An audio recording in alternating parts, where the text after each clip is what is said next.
SMTN.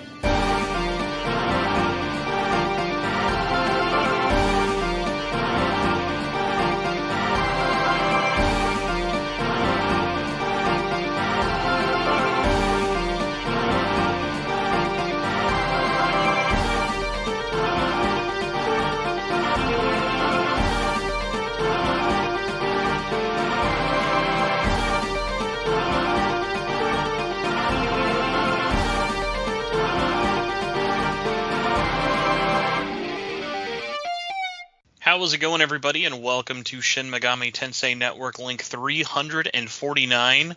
I'm your host, Spencer. Where is my copy of Amazon Jeff Bezos Presley? And joining me for this very special, very technical-minded audio version of a podcast where we will mostly be talking about video settings, don't think that hard on it, is Oliver from Digital Foundry. How you doing? Hi, Spencer. It's a pleasure to be on. And yeah, we're going to talk about Metaphor today, another Atlus fair, I believe. Yes, and if you told me even 4 days ago, where would I think we would be in a post-Metaphor is out and all the normies can play it world, I would never have assumed we were creeping up to 90,000 concurrents on Steam. It is absolutely mind-boggling looking at the Steam charts for this thing. Yeah, it's doing extremely well, and I'm very, very happy about that. Obviously, Persona 3 Reload earlier this year did very well, and I thought that was kind of like maybe the high watermark for Atlus titles for a while, but the fact that this has surpassed it so handily is certainly a very good thing to see. I'm happy they're doing a great success here. Yeah, and it's really funny because my biggest sort of thought going into this weekend was, well, I hope it at least lives up to their expectations. And now that I've seen how like meteorically high the launch day has been for them, the like weird like butterfly effect question in my head has been like, oh my god, like now imagine what would this weekend have been like if Dragon Ball hadn't come out. Like if then everyone only had one game to focus on, like where would that number be? Because like even though very games of one being a fighting game and one being an RPG, they're very similar kind of audiences and stuff, at least with me. Sure, yeah. It's you gotta at least kind of wonder like, oh yeah, like there's at least probably like a 20 to 30,000 like number that both are kind of eating each other at. Yeah, for sure. I mean, I don't know exactly what the audience is for Dragon Ball. I haven't played it, but I like to imagine it's at least the entire continent of South America, if not maybe a little bit of Central America, but like they've got at least a third of the Americas playing it down there, I would imagine. Yeah, that's probably about true, I'd imagine. But yeah, Oliver, thank you so much for coming on. I was super excited to invite you on. That I've been bugging you for probably the last 3 years for all the different Atlus releases. So thank you for coming. Yeah. Well, I was very fresh before, and I'd never done a podcast before, any kind of like live to tape recording. So I was a little bit more apprehensive back then. But for sure, now that I've covered like a ton of Atlus games, and I've been at Digital Foundry for over 3 years now, I mean, I'm certainly I feel seasoned enough to come on your long running podcast here. Well, it's funny, when I was pulling up some information about you, I in my brain have felt like you've been there a lot longer than 2021. Do you remember like what was your first thing you started doing when you were working there? Yeah, I mean the first video I did was Ghost Runner. And then like the second video I did was was Tales of Arise actually. And then wow. I think like it's actually funny that you mentioned that, like maybe the fifth or sixth or seventh video was Shin Megami Tensei 5 for Nintendo Switch, so it came up pretty quick on me there. Yeah, I mean at Digital Foundry, I mostly do console coverage of new games and different things like that. I also cover like AI stuff on occasion. I do a lot of console comparisons, a lot of new games. I do some PC stuff from time to time. Also, since like the summer of 2022, I've edited all the DF Directs. And I've been nice. on DF Direct many times. Yeah, so that's kind of my general schedules. I try to do one video a week, plus I spend a day on the DF Directs. So that's kind of my general flow there. But yeah, mostly I cover new console titles with a mix of like nowadays I'm doing a lot of like PS5 Pro stuff, and it just depends on the schedule, of course. But that's what I kind of tend to get up to. I am more shocked that somehow, once again, losing track of time completely, that you guys have already done over 200 DF Directs is absolutely mind-boggling to me. Does it feel like you Yeah. guys have been doing it that long? Because it still kind of feels new to me. Well, yeah, I mean, we've just hit 184 regular episodes, but if you add up all the special episodes as well, it's like probably like I'd say 210 or 220 at this point. Mm-hmm. Yeah, I mean, when I started at DF, we were on like episode 30, so for sure to look back and be at almost, I mean, just a catastrophically high number at this point. And myself, I mean, I've edited, probably 130 or 140 of those, so it's been quite a ride for sure. And quite a ride for sure. It's a fun program to produce though, and every week, like when I get the episode in, whether I'm on it or not, it's always fun to review it and look at the footage, because it's always an interesting program for me, especially because I listened to it recreationally for so long, and now I have the pleasure of listening to it, I guess, a day before everyone else. Yeah, I always kind of like wonder, especially sort of, I'm much more akin to being in the world of like doing podcasts and stuff, but I also got my start about a decade plus ago doing editorial content. And one of the things I found that was so much more liberating about doing podcasts is obviously it's very off script. And is that kind of similar with you guys with the podcast, or how much of it is still kind of like, all right, well, we want to know what our show notes are, but like still sort of have that free flow conversation? I mean, it depends on the episode, depends on what we're doing. Like, I like to prepare a fair bit and give myself some notes and take a look at all the footage and take a look at all the games and stuff we'll be talking about, if there is anything new to look at. Oftentimes I'll do, like, for instance, we were on like 2 weeks ago and I looked at Until Dawn, the new PS5. I'm not sure if you saw that, but they did a remaster or a remake, so to speak, for PlayStation 5 and PC. I took a look at that and I did like probably a couple hours capturing that and doing notes and all that stuff. So sometimes it can be more involved if there's something like that where we have to take a look at a game that is novel to us and that we don't already have capture of. But for the most part, it's like we have an outline that we go through, and it is fairly free form, I'd say. It's not like too prepared, although I like to be reasonably up on my stuff so I don't embarrass myself. But beyond that, it's a fairly free form production. If we put too much time into it, I think it would take up just too much time for us every week, because we do it every single week, right? So it is a bit of a death march of content if you start pouring too much time into it. But I do like to be prepared, so it's kind of hard to strike that balance sometimes. No, I definitely get that, especially as a show. I always say this is the longest running weekly show, with the asterisk of it's as weekly as I can humanly make that be on a one-man team. Yeah. But for you, before Digital Foundry, what was kind of like your introduction to the industry, and what kind of got you there? Well, actually, it's sort of funny you mentioned that. I mean, before Digital Foundry, I had really no intention of doing anything in gaming or in technology. I was working in Canadian news media. I've been working in Canadian news media since 2015. I guess 2015 to 2021, I was working in news media. And, you know, the Digital Foundry thing just kind of popped up, and I thought I would be good at it. I thought I could be good at it, at least. So I applied, and I thought I had a skill set that, because I came from journalism and because I had, you know, a lot of experience in video, a lot of experience in production. I had some, you know, I was very familiar certainly with game rendering, and I thought I could possibly do that work. I applied, and they had some interest there, and I submitted like a brief video. Actually, the video that I submitted was on Persona 5 Strikers. Oh, that was nice. Just, yeah, I just kind of out of the blue, I decided, well, if I want to do this thing, I should probably just show them that I can do it. So I did a quick 7-minute video on Persona 5 Strikers over 2 days, and they liked it. Rich liked it. So yeah, I started doing videos for them.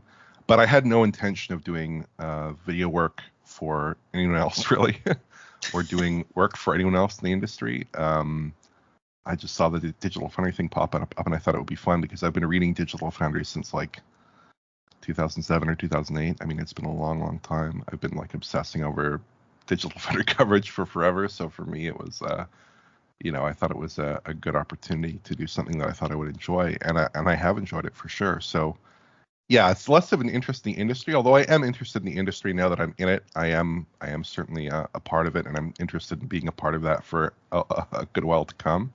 But for sure, it was more of a narrow interest in like technical analysis of games, video game graphics, and in particular the work that Digital Foundry does, because I had been a consumer of that content for a very long time. Well, and it's so interesting, especially because I think media right now with the games industry is in such an interesting spot, but you guys as well, especially having the website, but also having the video, having the Patreon, and having kind of all those different aspects to it, is like Digital Foundry is definitely much more than just kind of a, oh, hey, did you read or watch the latest blah blah blah. Because I'm sure you guys also notice with like the backend and stuff with it, you probably have people who maybe check out like one or two of the videos a week of like, maybe here's like some of the biggest stuff with it, and but then also have a very consistent diehards who are like, I'm going to listen to all the podcasts, I'm going to watch everything, I'm going to sub to the Patreon so I can get like the highest quality footage stuff for it. It's like when you have like someone who's a regular for Digital Foundry, that's a lot more than just being like, oh yeah, I like to read the latest article that I might see around like a GameSpot or an IGN and stuff like that. Yeah, I'd certainly hope that people are interested in the invested in the content. I guess there's certainly, the reason why we're able to do what we do is because there are so many people who are interested in the stuff that we do and are interested in watching virtually every video and every piece of content, and I'm certainly very thankful for that. I think we do try. I mean, it can be difficult sometimes just because the way the game release schedule works. I think it can be difficult sometimes to produce content that people are interested in on a consistent basis, especially when there isn't much going on in the game release schedule. Like right now at the moment, obviously PlayStation 5 Pro is a big spin on this, a big twist on this. But like right now, the game release schedule is pretty dry for a holiday season, I would say, especially with games like Assassin's Creed getting moved out into early next year. And certainly this summer has been pretty bare, but we do try to find, especially I try to find different interesting twists on things that are going on analyses that I can do on new developments that maybe are kind of not completely within gaming or not completely tied to the release schedule. And I try to produce stuff that is interesting to people that people will connect with, hopefully. Like going back and looking, for instance, at titles on Steam Deck, for instance. That was a popular series that we used to do, that we still may do in the future, I suppose. But stuff like that, try to connect with people, try to make people interested in the game schedule, because otherwise when you're just tied to that release schedule and you're looking at new games, it can be tough because sometimes games aren't always forthcoming, unfortunately. So that's just a reality of the business. And at the moment, especially with AAA being as, with AAA releases taking as long as they do, sometimes you end up with droughts. So that can be tricky to navigate. But for sure, I think we try to do a good job of trying to navigate that particular issue. And now, obviously, a question I probably should have asked about 10 or 15 minutes ago. Let's just assume that everyone who's listening to this episode, unlike me, obviously knows what Digital Foundry is. For all the people out there with it, because I have a way that I normally describe Digital Foundry to, like, if someone doesn't know anything of it for it. So I'm kind of curious, like, what's the internal pitch you tell people as a very unbiased employee of Digital Foundry? What's your small, like, what's basically the attention grabbing way of, like, all right, who are you and what do you do as a company? Not you specifically, but Digital Foundry. Yeah, I mean, I think our remit is kind of to explore. I mean, I wouldn't want to speak for anyone in Digital Foundry but myself, of course, in this respect. But I think our remit is to cover games technically, to explore both the kind of bleeding edge of game technology and the most exciting and most advanced games, and also keep abreast of kind of games on a regular basis, games that are being released as sort of a report to consumers, so to speak. And make sure that people understand how games are running, provide that content, provide that context to people, and explore game technology in as many different ways as we can. I think we're definitely probably the premier outlet for this kind of content, and we try to do a lot of stuff, especially now that we have a pretty wide remit in terms of our staff and in terms of what we can cover. We do try to cover a bit of everything that comes, that's related to game technology. And I guess that's what I would say. We have a pretty wide remit on this stuff, so okay. It's hard to narrow it down too much. But I would just say in general, we try to cover game technology, and then also, like, it's not just, I guess, strictly covering technology. Like when I cover a game like Metaphor Fantasio, I'm not limited to just tell you about the graphics. I do try to provide some context as to how I might have enjoyed that particular game. I do try to provide some content that's separate from the graphical analysis and touches on gameplay and music and things like this. But in general, it is that technical analysis that we're providing. So one of the things I thought was funny you'd mentioned, and I think in the general scope of like coverage, I totally agree with like the point of like, oh, it might have felt like a bit of a lighter summer, but I thought it was so funny. One of the questions I got asked the most on our Discord when I said that I was gonna invite you on the podcast this week wasn't about Metaphor, wasn't about Atlus Tech at all. Biggest one. Who can we blame for Digital Foundry snubbing the coverage of SMT5 Vengeance? Was this some great cover? Like, listen, buddy, it was June. We were not in a busy time for June. There was some time for some ports. Were there too many ports of Vengeance? Is that the problem? Yeah, I don't know. I'll put this completely on myself here. I mean, I know that original video did not get a ton of viewership, I guess, and it was. I mean, if I wanted to cover it, I probably could have covered it. But no, I just felt like at the time it was probably not worthwhile to do relative to the other options that we had. But it would have been interesting to cover for sure. Just because it is basically like a really good-looking Atlus game, I think, Shin Megami Tensei 5, especially for the host platform that it runs on. It's actually, in some respects, one of the more technically ambitious Switch games because it is using Unreal Engine 4.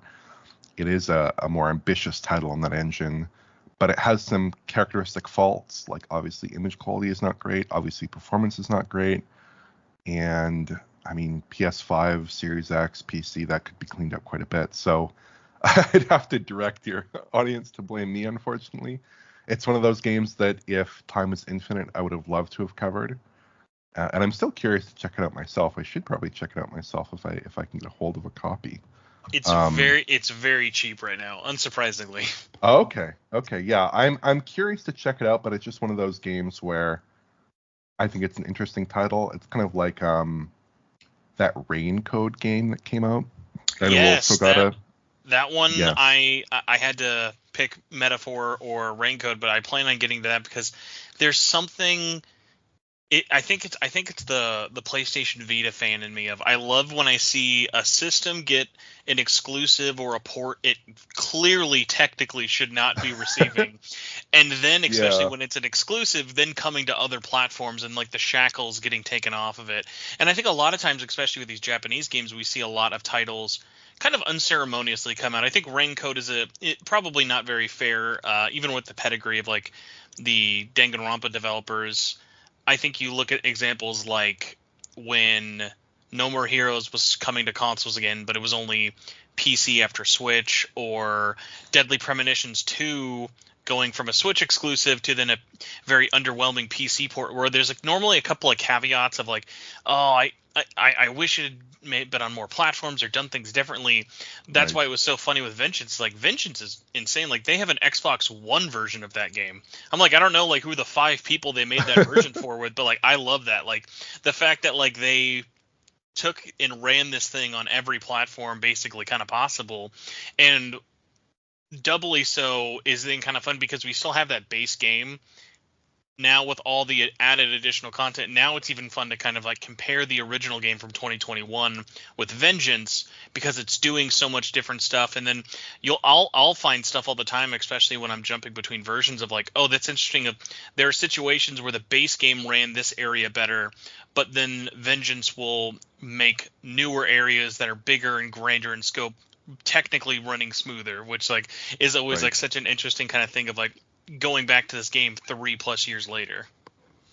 Yeah. I mean, I think that what Atlus does with the re-releases is always interesting. I think it is a bit of I looked at the title, it's like Master Detective Archives Rain Code. I couldn't quite reach for the name there. But it is one of those situations where you have a Switch version that is a somewhat compromised version. It's an exclusive title, and then it does end up getting ported to more advanced platforms, and maybe that shows off the visuals a bit better, freed from the constraints of this little hybrid console from with hardware basically from 2015 there on the Switch. But in terms of that Xbox One thing, I think that's just a product of Atlus's long-running marketing deal with Microsoft, I would expect. Now with Metaphor, that didn't extend to Metaphor, interestingly. It did extend to some of their also very, very often forgotten, Unicorn Overlord also was there. That was technically their first game that skipped Xbox One, because we got Reload, and then I still need to find out. I've been trying to annoy as many people as possible of like, I need to know.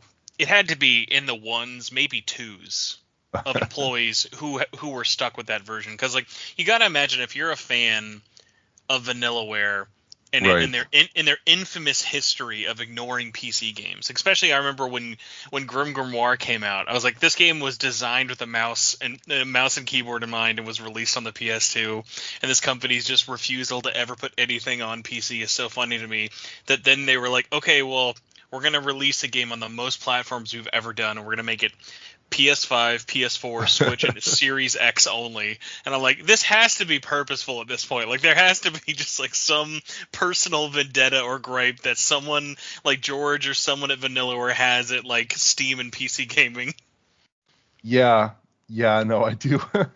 I do feel like with Atlus, probably there is a tendency, and I think we see this with a lot of games nowadays, where there's basically a tendency like, let's ship on PS4 because that's a huge platform and a lot of people are still on it. Let's ship on Series X and Series S, and let's ship on PS5. Maybe let's ship on PC as well. But Xbox One is such a small platform at this point in terms of people who are actively playing it.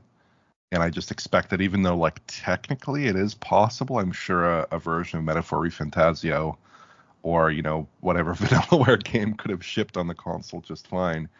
It's just an element of like, is it worth their time? And I think even with the Microsoft marketing deal, there probably is some recognition that it's not necessarily worth their time to get a game on Xbox One in every circumstance because of how small that platform is. Like with titles like Resident Evil 4, even, which is obviously a huge game last year, that also skipped Xbox One. We see that all the time with Japanese games now that are shipping on PS4 and skipping Xbox One. So I think that's kind of just a natural consequence of where the market is at the moment. But it is sort of a funny trend there. Yeah, Japan was in a really interesting, I would say pretty much up until last year, of we were seeing games that were still getting PS4 ports and they were still selling better on there. And to a certain extent, you definitely get it. But I mean, in the West, it's been the complete opposite of like pretty much once the PlayStation 5 came out over here, even though there were more statistically like PS4 players out there, they knew that people were buying more games on PlayStation 5, even though the install base was larger on PS4.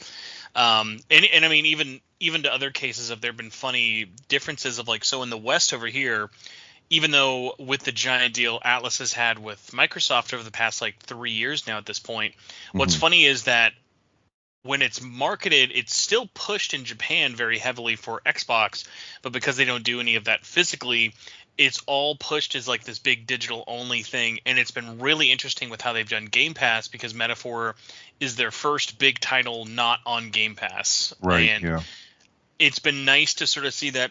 Okay, because there's always that thing of like, okay, well, will this still lead to success? And like creeping up to launch, it kind of took a little bit. I think a really smart thing that they did that like can't be undersaid enough is, I think releasing a demo as big as the one they did for this game was probably the smartest thing they could have done, especially with a new IP. Yeah, I thought the demo was great. Although I didn't actually play the demo, I guess I played all that content in the final release version of the game. That was the funniest part, is by the time the demo came out, most reviewers had already had the game for about a month or so. So so like what was happening was like, hey, are you playing the demo? And they're like, well, I can't say I have the game yet, so I'm just gonna have to think of an excuse for why I'm not playing this demo. Yeah, that's funny. I got the game in pretty late for coverage. I just think because we were busy with other priorities. So I got it in about 8 or 9 days before the review went live. So I had a very compressed schedule covering the game, especially given all my other priorities at that particular moment, covering different hardware launches and things like this. But sorry, I lost track of the question there. No, We were mostly just kind of platform jumping and stuff and everything at that point. Believe it or not, this started by me giving you shit for not covering Vengeance. That's actually where this started. Oh right, yeah, Vengeance. But no, if you get a chance, I'm not sure if it's had any good digital sales. At least if you're like someone who doesn't care about getting up a physical copy, I've seen physical copies go for like $25-$30, so it's very very cheap these days. Okay, yeah, that's positive. That's positive. Yeah, I remember what we were talking about with the Japan stuff. I think that in the West, it seems like people are holding on to their PS4s and maybe to some degree their Xbox Ones, but their tendency is to play like Fortnite on them Yep. or Warzone. Whereas in Japan, the adoption of PlayStation 5 and well, especially Xbox, but that kind of goes without saying in Japan, obviously at this point.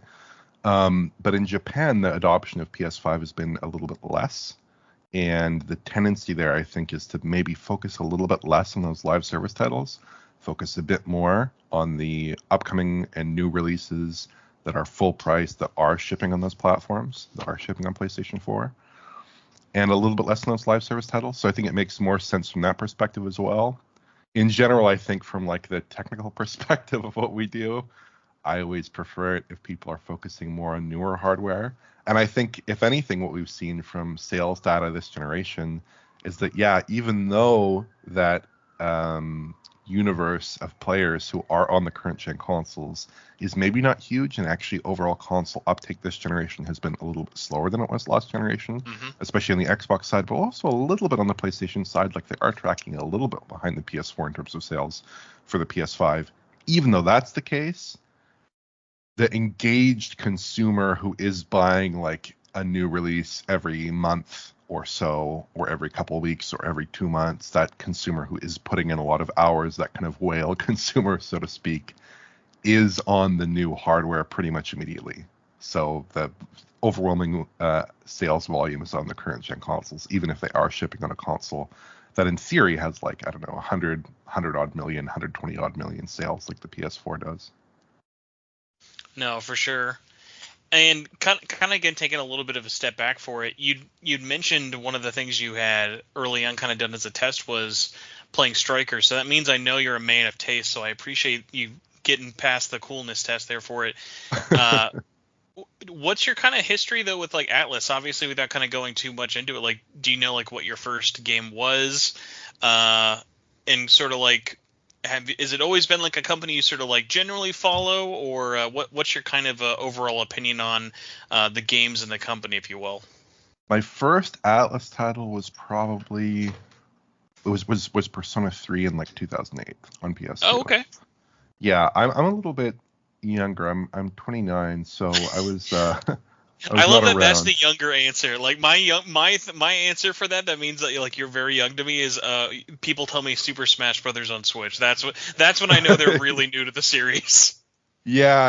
I guess that's not too early there, too young. But yeah, for sure, like the earlier Atlus fare, like the Soul Hackers, the original Shin Megami Tensei titles, those passed me by for sure, just because I was not quite aged into that. But by the time I mean, I guess Persona 3 had been out for like 1 or 2 years in the West at that point.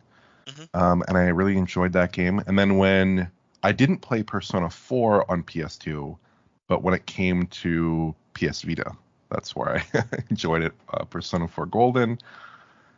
Played Persona 5 on release, obviously on PlayStation 4. I also played Shin Megami Tensei 4, I believe, on 3DS, and oh, nice. I've probably flitted around a couple different titles in that kind of vicinity in terms of time frame. I'd have to look up Atlus's game releases to really get a firm handle on that. But for sure, I've played a lot of other Atlus fare over the years, a lot of other Persona spin-offs, a lot of other Atlus titles. I think they published 13 Sentinels as well. Is that correct? I mean, I've played a lot of Atlus games over the years, so the rest would be a little bit too hard to enumerate in detail. But my first Atlus title was Persona 3, and since then I've basically played all the newer Persona titles, a lot of the Shin Megami Tensei titles, a lot of stuff from a lot of stuff like 13 Sentinels. And I mean, I definitely pay attention whenever there's new Atlus release. I don't necessarily play every single game, but I do pay attention, and I am interested in their titles, not just for my own personal purposes, but also if there is an audience, then getting that title in for coverage purposes at this point over the past 3 years has been fun. And I've covered, I think, maybe 5 Atlus titles, 5 bigger Atlus titles over my time at Digital Foundry. So I do try to cover the ones that come in that do have some interest to the audience. Yeah, I mean, this year has been crazy enough on its own not even the year, like the last 12 months have been Persona 5 Tactica. It's been big. Yeah, Persona 3 Reload. I would count Episode Igus as basically its own game. That's 40 hours on its own, even for DLC. Vengeance, and now 5 with Metaphor. So, like, most publishers have a hard time getting, like, 1 or 2 big releases out in a year. I was just lamenting today. I'm like, I don't want them to slow down, but I think, like, for the sanity of their development team, like, I hope the expectation is not, okay, well, where's Persona 6 next year? Yeah. No, it is a very impressive thing. When I realized last year that Metaphor ReFantazio and Persona 3 Reload would be coming out the same year, I was pretty jazzed for that, and I'm kind of surprised they did it, because they are games that are substantially similar in terms of their scope, in terms of what they're trying to do, in terms of mechanics, in terms of, almost everything. Metaphor ReFantazio is very similar to Persona. The fact they released them in the same year, and the fact that both are big successes, I think is a really promising sign. I'm certainly very glad to see it as an Atlus fan. And I think it's a tremendous success. Now, in terms of like Persona 6, possibly, personally, I wouldn't expect that for at least another couple years here. I don't think it'll be in the cards for 25. That's my own personal opinion on the situation. I would not expect a big barnstorming Persona 6 release anytime soon, but I wouldn't be surprised if it's revealed relatively soon, because it has been quite a while since they started work on it. I think they started work, if I'm not mistaken, in 2019 or so, after Persona 5 Royal. Is that about right? So pre-production entered, and it's always so weird with it. So the team, and that's what's been so funny about Metaphor, is like, Metaphor right now is basically when we would have gotten Persona 6, because that team, after 2017, obviously moved on to Project ReFantasy, which became Fantastic. Yeah, and then gets murky, because it was like, well, they didn't like just make a them forming Studio Zero was very much them still being under the Atlus umbrella, but like they got a whole office for it. They stretched their legs and did the Catherine remake / remaster of just kind of like getting like their feet wet as like a new development house, and they had a really big hiring spree. So even though Metaphor was announced all the way back in 2016, the funny thing is Metaphor really wasn't in active development until 2019. Okay. And even still, like they had so much work, and the way that team, it's so funny. Like even Persona 5 probably developed about 2 or 3 times the size of its own game before that thing finally came out. So I can't wait now that Metaphor is out to find out, okay, what's all in this game, and then after a couple of years from now, we'll get art books and interviews where we find out, oh yeah, the game was like 3 times larger, but then we obviously had to trim it down. So the team doing Persona 6 is the Royal team, and what's interesting with them is they have still technically not really done a new game just by them, because they have been the team who did Golden, and they've assisted with some of the other projects, but like they've been known of adding on to things, and so their big one is they wanted to give this team as much time as possible with the next main thing, because this is kind of like that next big step for them. But I bet if you're Atlus, you're probably looking at this, because there was definitely a lot of concern going into Metaphor of, is this going to be another Soul Hacker situation? Because Atlus loves their favorite thing that they love to tell people about is pillars. They want to have a third pillar. So they've got Shin Megami Tensei, which is a long-running tradition series. Even though it doesn't have that many releases, like that name still means something. Those games still sell really well, and they have a history with that. Persona also is a really important pillar. Has had a lot more releases and has been a very big sales hit for them. Even a soft-selling Persona game still sells well and above what most other Atlus games normally do. Yeah. And so they've been trying to get a third pillar for a while, and ironically, Soul Hackers, it was so funny when Soul Hackers 2 got announced, the 5 Soul Hackers fans that were outside of Japan, myself included, were so excited for this. But like we knew very quickly, like when you looked at that game, like you look at something like Metaphor and then Soul Hackers 2, you can clearly tell which one had more time, development, and budget to it. Big time. But what was funny is both games were pitched as a third pillar. Soul Hackers 2 was told this is going to be the next big franchise for Atlus. And then that game sold what it sold. And then Metaphor, by comparison, like, I was kind of worried because it's like, I don't think it's a shock to anyone that I'm saying the words Metaphor ReFantasio isn't really the best name. It doesn't really roll off the tongue.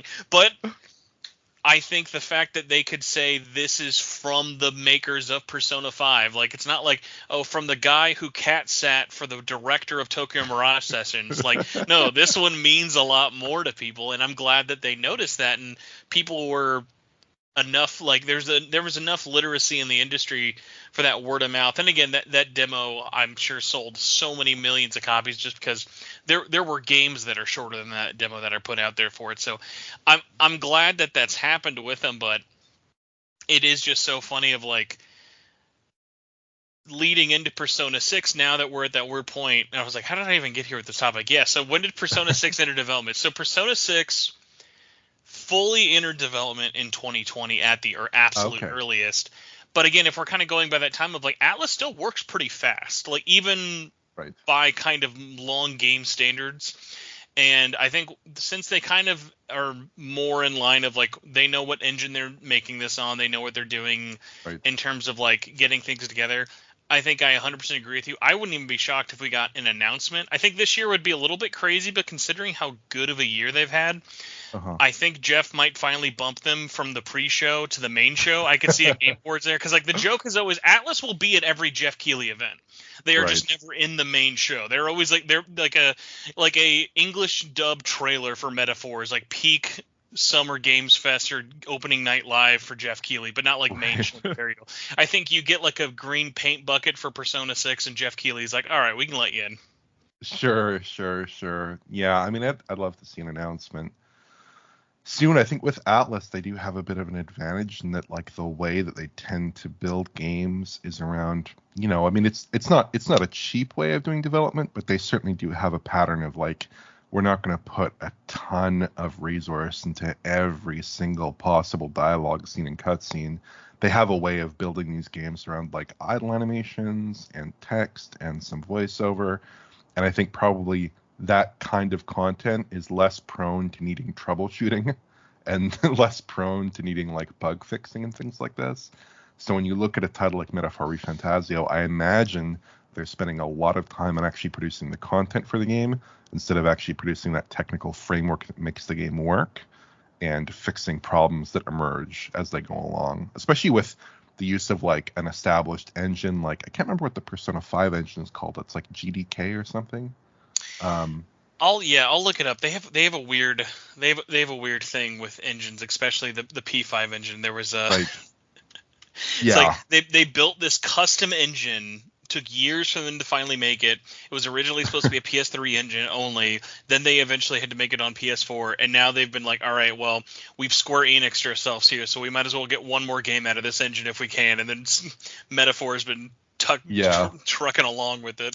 Yeah, personally, I hope that, and then of course with Unreal, like, Persona 3 Reload seemed to have a pretty smooth development there, and it seems to be fairly efficient, judging from at least what I can judge the external development timeline there.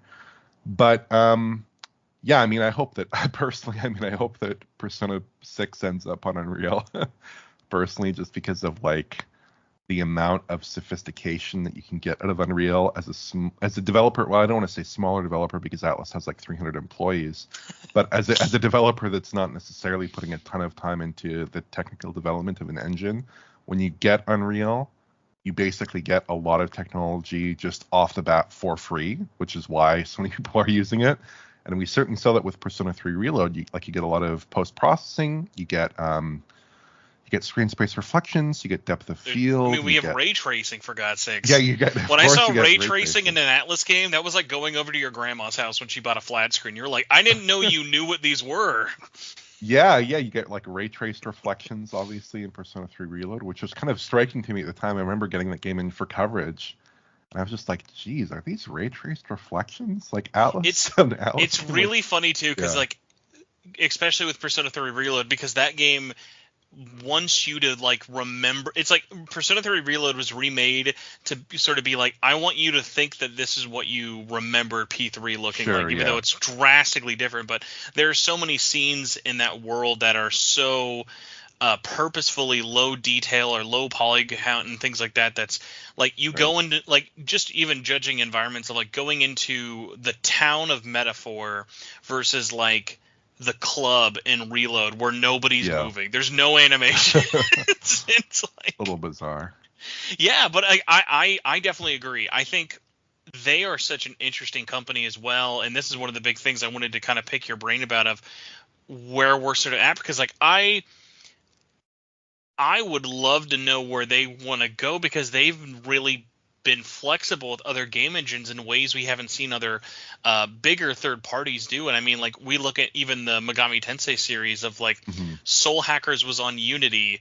We've That's seen proprietary engines. We've seen Unreal Engine 4. We've seen them like, and I mean, for a while, Unreal Engine being the sort of odd one out made sense for a while. They had a deal with Nintendo where they were getting money of like that was like a big Switch announcement game where like, hey, this was a paid exclusive that this is like going to be a big system seller. And then immediately 3 months after that announcement, Epic brought SMT5 to like one of their like annual developer shows and we're like, hey, look, we're partnering with Atlus. So, like when you're getting enough money from Nintendo and Epic, like yeah, you'll use whatever engine they tell you to use. But it's been so impressive of like for the most part they've had the hardest luck on their own engines, and then every other kind of game that they've run with it, like Unreal and everything for it, for the most part, have been either overwhelming successes, or in the case of something like SMT5 at launch on the Switch, like I was expecting that to make my Switch explode. Like so, the fact that I was playing that game in handheld mode and I was getting like any form of like playability there, I was impressed by. So, like.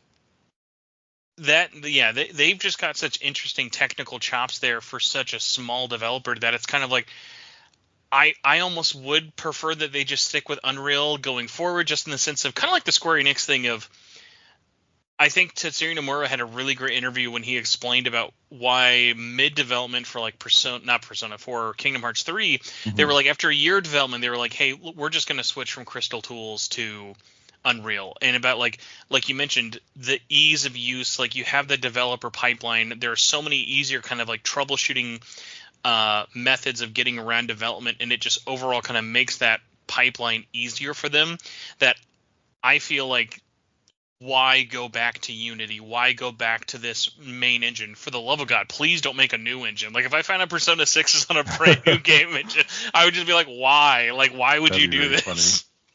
Yeah, I mean, I would say that there are like, I mean, with Atlus, it's sort of funny because I think I think it depends on the game a lot. Like Shin Megami Tensei 5, like I think it looks fantastic for a Switch game. I think they're making really good use of Unreal Engine 4 for a Switch title. Like the stuff they're doing with baked lighting looks very impressive. The stuff they're doing with like post-processing looks very impressive. Like the motion blur and the depth of field, and it just comes together quite nicely. And the materials work. It's like a very good-looking Switch game. But for like Persona 3 Reload, I think that the engine features of Unreal Engine 4 are helping them out a lot there. But the actual like world design, like you said, it's very simplistic.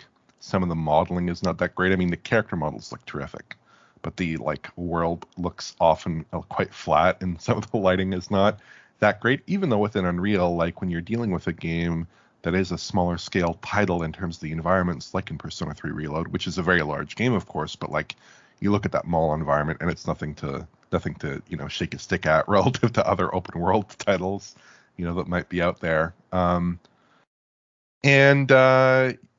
think that in some respects that's not that great. And when you look at areas like the dormitory halls in Persona 3 Reload, the boarding house, the lighting there looks, I think, quite strange. And like when I looked at that title for Digital Foundry, I compared it to the lighting in the original game, and I found that in some instances, the lighting in that original game was more flattering, I thought.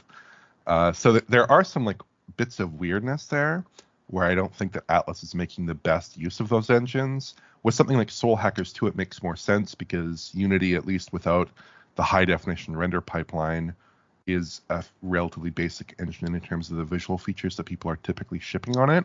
But then you look at something like Metaphor Refantasio, and they might not have all the cutting edge visual features there, but like the lighting quality is actually pretty decent in like those smaller scale environments. Like when you look at the Honeybee Inn or whatever, the kind of baked or painted lighting in that area looks pretty good. And then in some of the more open world sections, the lighting is not as good, but like there's overall a higher level of quality in that lighting. And then also in the geometric presentation of that game, like I'm sure that Metaphor Fantasio has a lot more geometry in any given scene, especially with like all those character models everywhere relative to Persona 3 Reload. So it is sort of one of those situations where I actually don't think that Atlus's primary fault is in their use of proprietary tech, although I don't think it helps them, because when they do go to Unreal, sometimes the results are like pretty great considering the target platforms, like with SMT5. But then like in other cases like Persona 3 Reload, it's not as positive. And then with Unity, I think like the results in Persona 5 Tactica are really positive. Soul Hackers 2 maybe not as positive, although both games are not that ambitious in terms of visual features. So I think it does kind of depend on the game, does depend on the title, and does depend on the Atlus team working on that game, because like maybe the Persona 3 Reload team was not quite as well versed in that engine perhaps, and was not as supported possibly by Epic as you might have seen with SMT5. Mm-hmm. So I think with Atlus, it's like sometimes I do look at their titles and I'm wondering exactly what went on because I would have expected slightly different results. But for sure, I think the move towards commodity engines is helpful, not just because it gives you a lot for free, so to speak, but also because it opens up a hiring pool that you wouldn't have otherwise had, and gives you an ability to hire people and get them on board and working on your game, working on final content relatively quickly, because they have familiarity with Unreal, or just because Unreal is an easy engine to use and because there are a million tutorials for it, unlike the Persona 5 engine, which I presume is probably not as well documented as Unreal Engine 4 or Unreal Engine 5, right, which are like the most heavily used game engines on the planet. You do bring up a good point. I had to double check because I was trying to remember which engine it had been developed on. I will say, especially with sort of how surprisingly rough across other platforms, like something like Soul Hackers was, though, I will say for Unity, their use of it for Tactica, I think, especially that simplified art style, helped out a lot.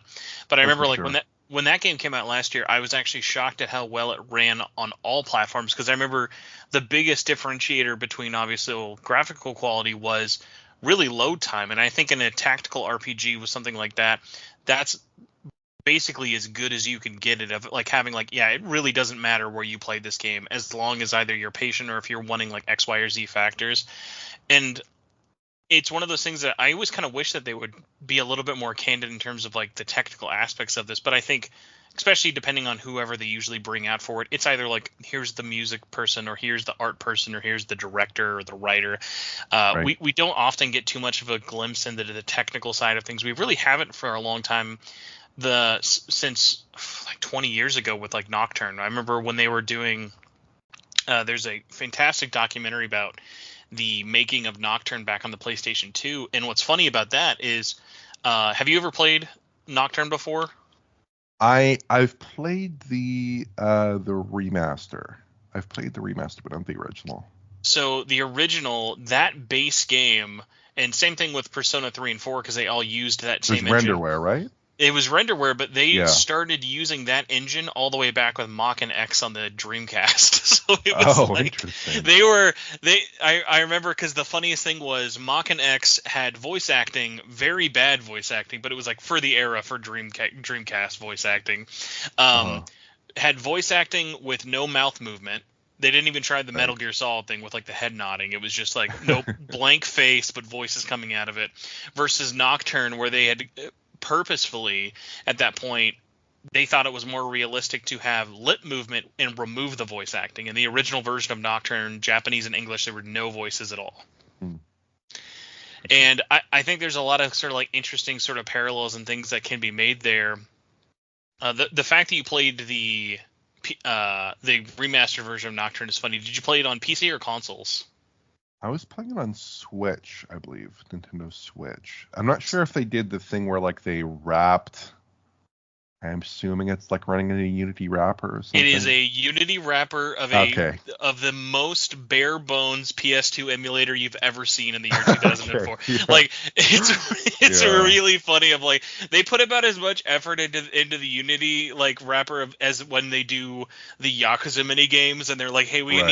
we need to put Sonic the Fighters into this. What do we do? All right, well, let's throw it in this thing. Yeah, that's And funny. and again, it's funny in the sense of like, hey man, listen, make it playable, whatever.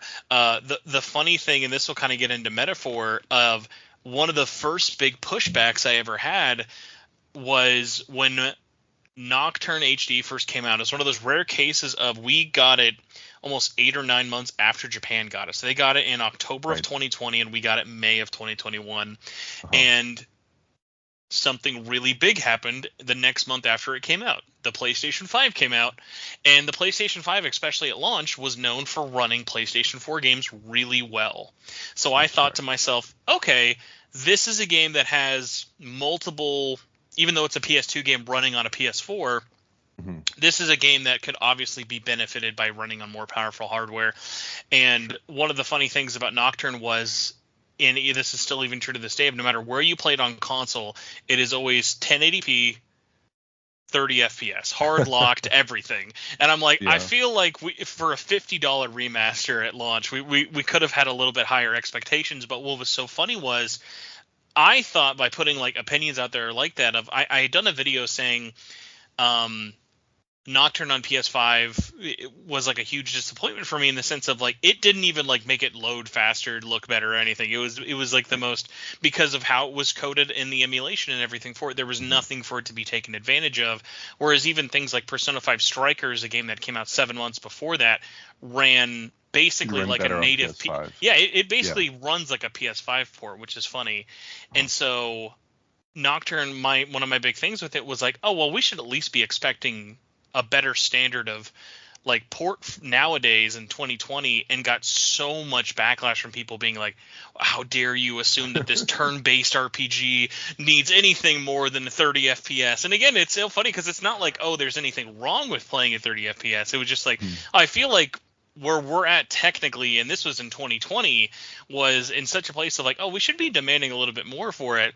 And that's what was so funny about seeing this week with the release of your video on Digital Foundry for Metaphor, of some people scrutinizing us having normal technical expectations for a game that, like you said at the beginning of the show, you were enjoying Metaphor. You're still playing it. You don't have to keep Yeah. playing it. You're still enjoying it. So, like, what's Exactly. that sort of been like for you?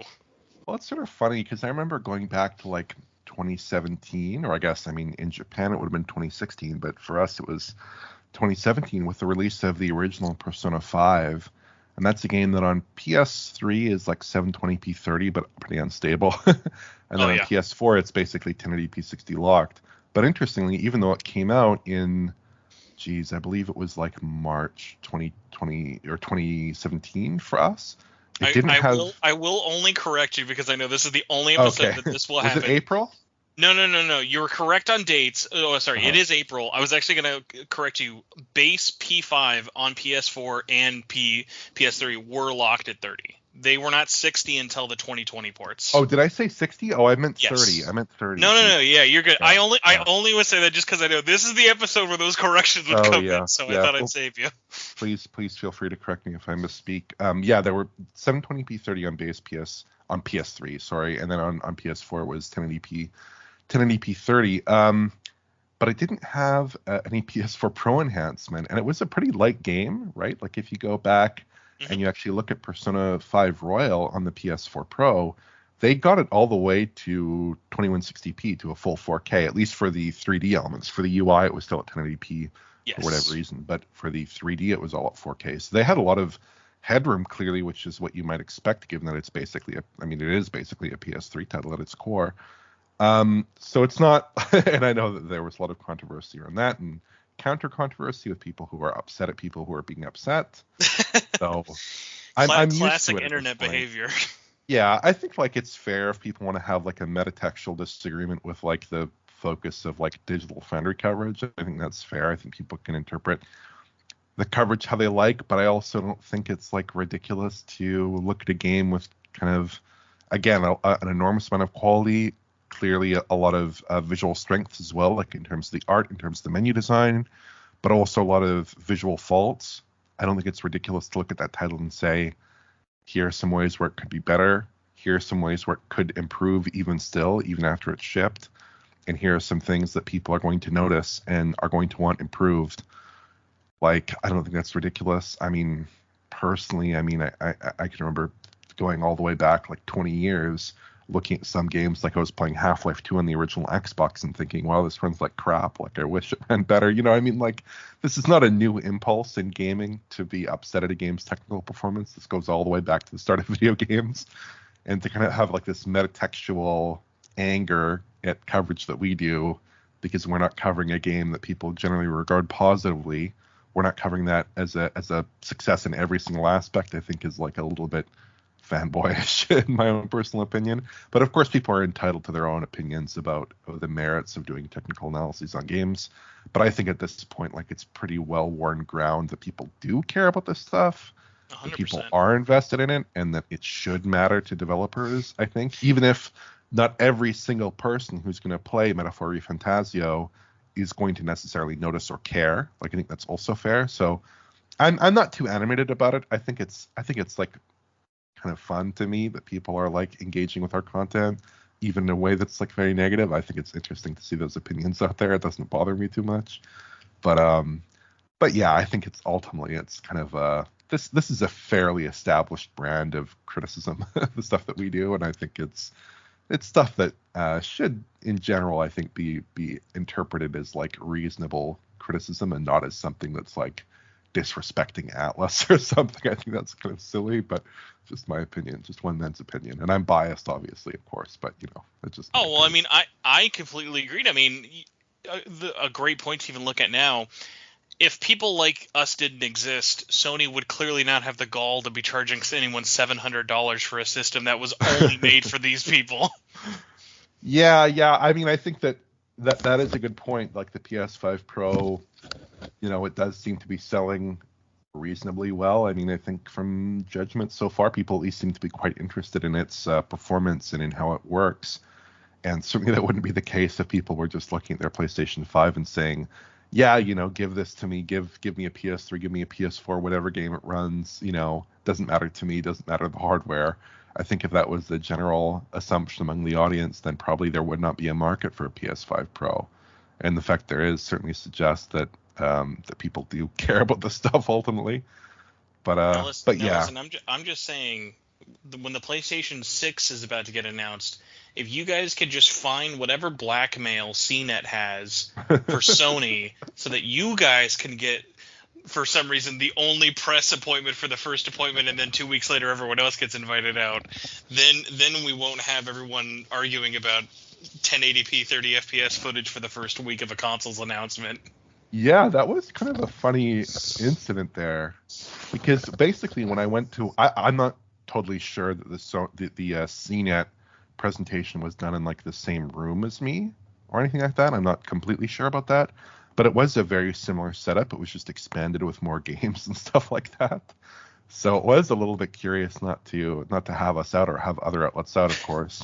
They thought you guys are still playing Concord. You won't have time to play this. You guys are exactly. just real busy. Yeah, we're too busy with Concord, so we don't have any time for PS5 Pro. That's certainly the case. I was a little bit curious. I don't really have any comment on it. I mean, if CNET gets their exclusive, it's not something that I just love current Sony is the weirdest, where who they will pick who gets like reveals and interviews with. It's so funny. It's like, I wouldn't be shocked if in 3 years GQ gets the PS6 reveal, because why not? Like, they're so weird about who they want to give their announcements to, even though they're usually pretty good about like giving everyone access and coverage. It's always like, it's that, like, it reminds me of like those like days back, like with magazines of like, okay, who's going to get the big reveal on this game or this hardware and things like that. Yeah. I don't mind it too much either way. I'm just glad that we got a chance to see the hardware in person, even if it was a couple weeks later. I'm glad that we got that opportunity. I'm glad that we got a lot of really high quality press footage from Sony as well. I've been relatively happy with what Sony has supplied us for analysis. I think it's been very good, and I think we've produced some interesting content on the console. But yeah, that was was a little bit curious to see that exclusive, but in the end we got similar a similar level of access to the console. So I'm not I don't want to be too critical or upset or anything like that. I'm very happy with what we've been given. I'm trying to remember if the event you were at would have had the same setup. Was yours also, because they had one on the East Coast and the West Coast, at least for America. Did you guys also have the setup where there is someone behind you trying to mimic your gameplay on a screen above or below you, so you can more accurately kind of compare the difference between them? Well, it was not like, mostly it was, I mean, it depended on the booth, but basically like most of the little kiosks were set up with like a PlayStation 5 dev kit hidden somewhere. We didn't see those. But there was it was actually the room you're in was the dev kit. That's they had to make it so big. That's why every outlet get through. Exactly. No, there were basically two screens, probably of about 42-inch panels, I guess. Two 42-inch panels, one on top, one on the bottom, and then on top you'd have the PS5 Pro. On the bottom you'd have the base PS5 console. And in some cases you'd be like, you could play the PS5 Pro and they'd point out things to you, and then you could play the PS5 and they'd point out things to you that were different in those two machines in their renditions of various games. In other cases, there might be two developers there, and they would play them simultaneously and show you.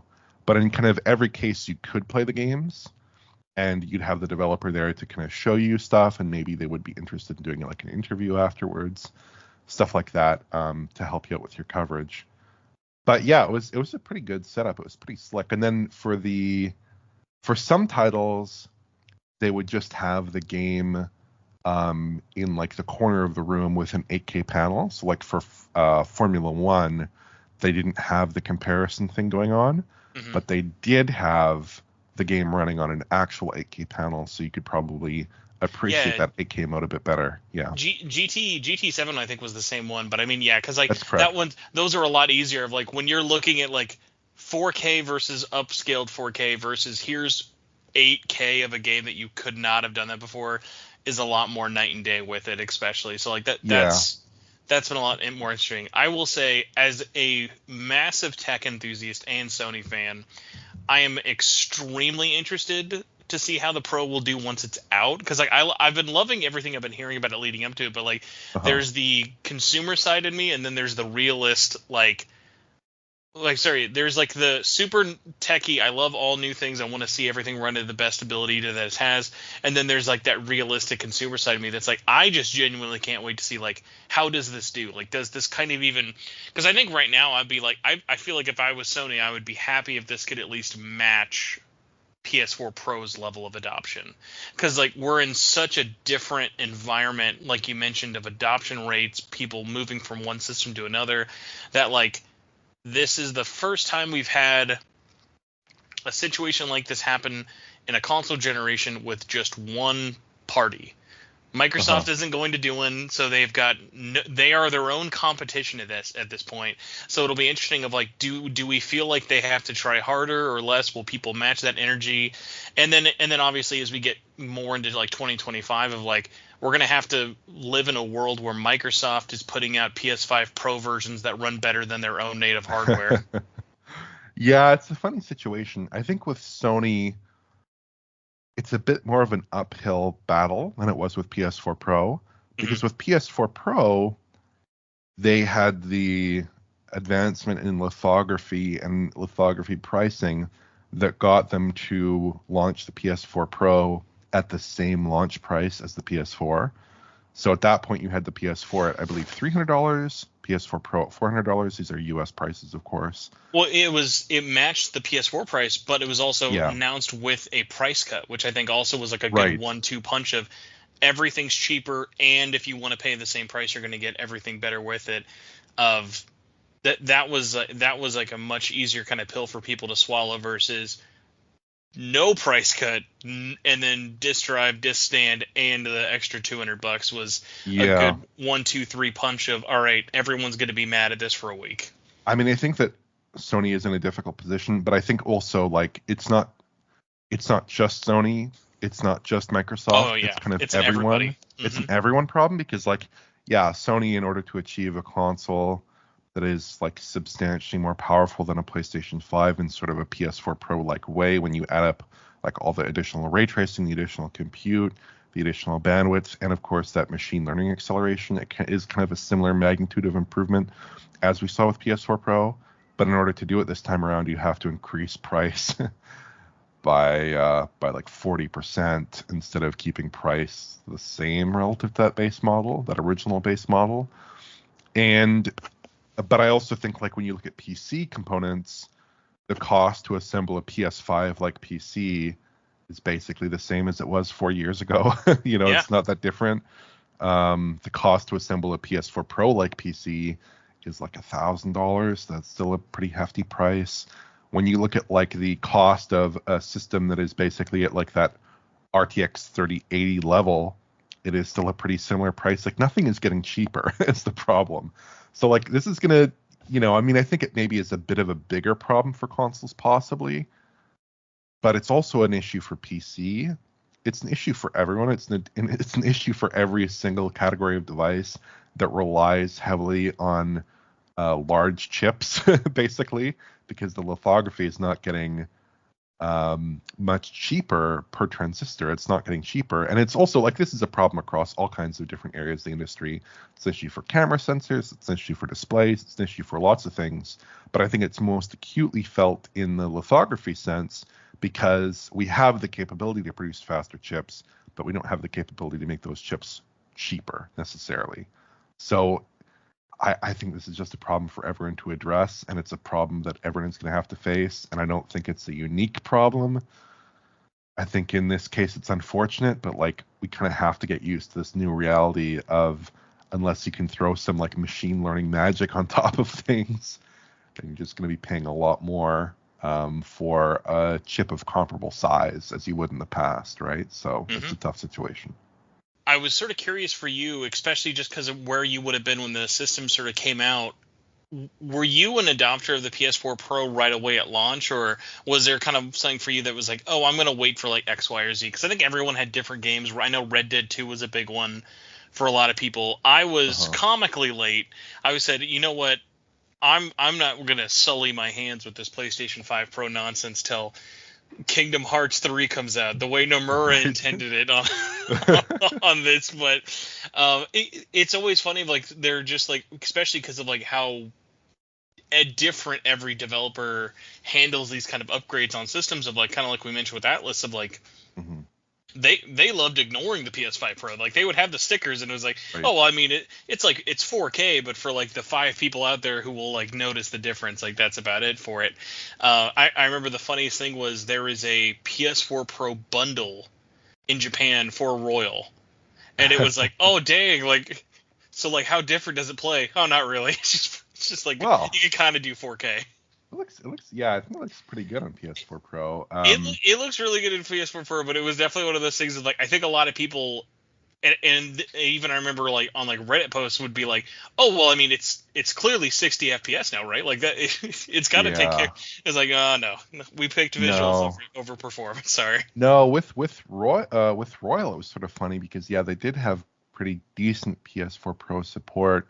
That original title, I think they kind of skated by because it got released, I think, in September 2016 in Japan. And so it got grandfathered in. They were like, all right, you can do Pro support or release a PS3 version. And they picked, unfortunately, the PS3 version. Well, yeah, basically there, I think that there's like a Pro requirement for support on PS4 Pro that now we're also seeing with PS5 Pro. And so games released after a certain date need to have like enumerated PS5 Pro support or PS4 Pro support in that case.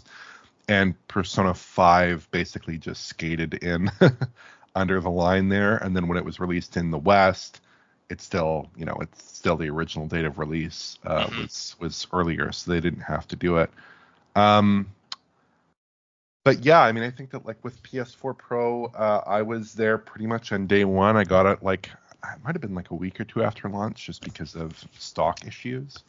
But I've always been there pretty much on day one with almost every single console released since like the Xbox 360 probably. Like I've been been there within at least a couple months of launch on everything. So yeah, I mean, I got in early on that. I mean, the first game that I really was playing a lot on that was Battlefield 1. I remember Battlefield 1 had a very nice PS4 Pro upgrade there. And it wasn't like, it was an 1800p checkerboard, and it also ran at a more consistent 60 FPS in multiplayer content, especially 64-player multiplayer content. So that was quite satisfying. But yeah, in general, this generation's a bit different. Only Sony appears to be doing an enhanced console. But, I'm excited to see how it goes. And I think last generation we saw that the enhanced consoles can bring a lot to the table. But last generation it was more about targeting the more advanced displays. This time around it's more about like fixing FSR2 issues in games. So it's a bit of a different level of triage. But I'm excited to see how it goes. Yeah, and sort of looping back in again with Metaphor, where have you sort of been at with, we were talking about this a bit before the show, of like, so you sort of landed on playing on PS5 for your main playthrough. Yeah. Realistically, especially kind of, I mean, we're basically just shy of when everyone's going to be listening to this, about a month out before Pro. Mm-hmm. And is there like any part of you that's kind of like, okay, well, do I maybe want to play a little slower through Metaphor, see if the PS, because it's ironic of like, in the PS4 Pro is very similar. There were a lot of games that supported Pro and that weren't announced until basically the 11th hour of the system. And I think I would not be shocked if there's a lot of games out there like that for the PS5 Pro.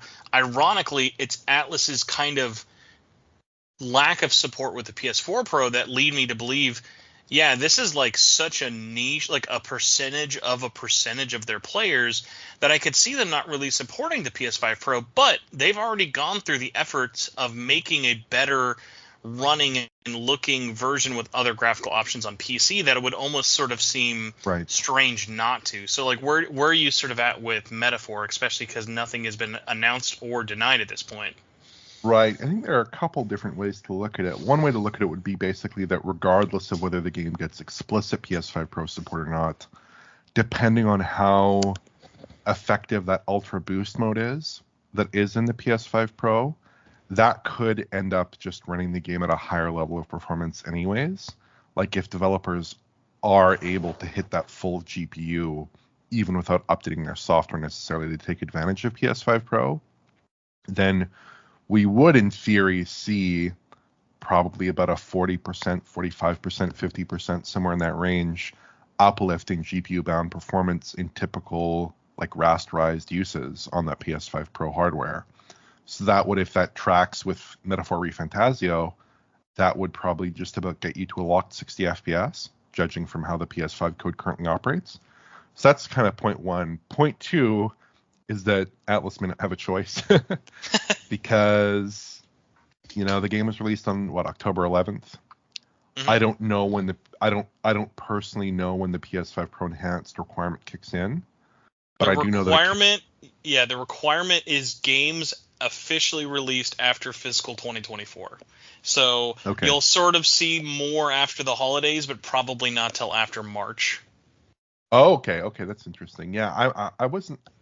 Based on what I'd seen earlier, I kind of thought it might have been sometime in, a little bit.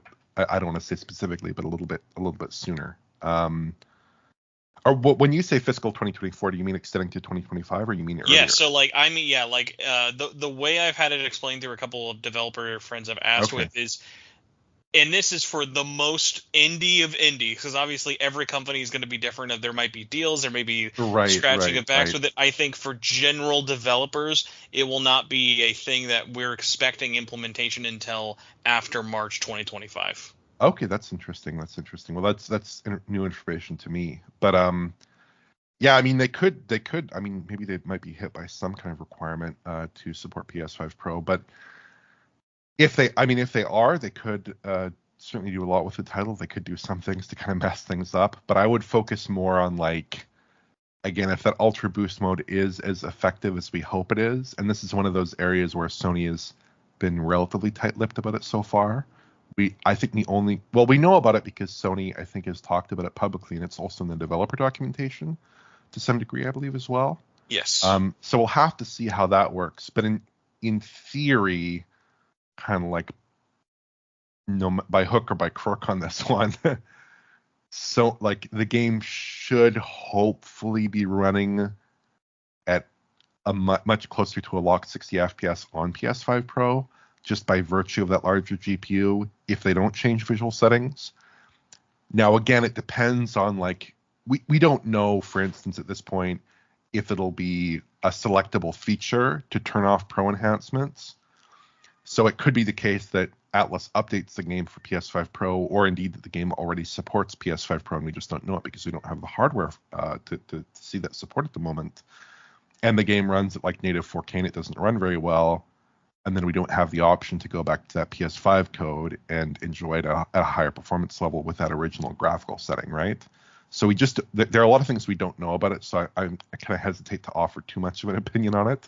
But, no, yeah. I mean, I definitely get that, and it is funny. If I think we would have known if it had anything in its at least base code for PS5 Pro support, just due to the fact of we've seen, like, I mean, the PS5 Pro had to be probably one of the worst kept secrets, just due to we were having games literally just getting patches for PS5 Pro support months before the system was even announced. Well, that was No Man's Sky, right? Yes, that was the worst one. But the funny thing is, almost I think the current technical state of the game on PS5 almost leads me to think that I wouldn't be shocked actually if they probably have a PS5 dev kit a Pro dev kit and have been using it in tandem, because one of the things you'd mentioned earlier, and is one of the big things I always really give a lot of credit to Atlus for, is they never bring their games in running hot.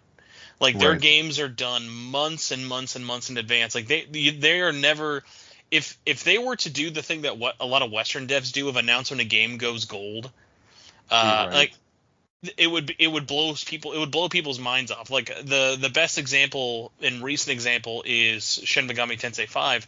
When they announced the release date of that game in June for November, the game was already content complete. It was done. Right.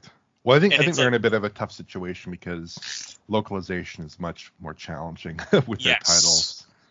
Yeah. No, for sure. But I mean, it's nice though, because then they have all of these months of bug squashing and getting things done, and that's why we saw so many situations of their games. Unless something really, really out of the norm ever happened, Atlus games almost never got patched.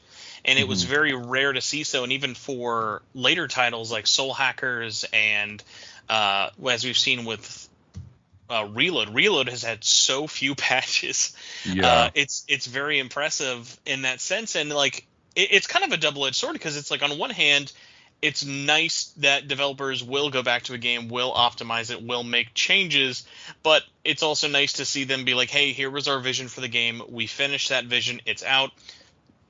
Let us know if it sets fire to your house. Otherwise, we'll just keep it as is. And that's how they've been for a very long time, that I could see them looking at the current state of how the game runs on PS5 Pro and be like, these are the reasons we have made this game to look the way it is, and especially run with an uncapped frame rate, because I think that's such an un-Atlus thing to do. Like, it is unusual. They are, like we were talking about, like they're sticklers for the PS2 games running at 30 FPS. So it's like they're not afraid to do it, and I think them playing the game like this, that I wouldn't be shocked if either there is an update, or just almost with the because I think they're still calling it boost mode for the PS5 Pro, is that native boost will allow closer to native 4K resolution, and at the very least, I'll be shocked if the game doesn't run at a set 60. I think that it's tricky at the moment, because like with PS4 Pro, you had a pretty defined path to achieve a boost mode, which is that the GPU ran at a higher clock. But with like PS5 Pro, that does not really seem to be the case.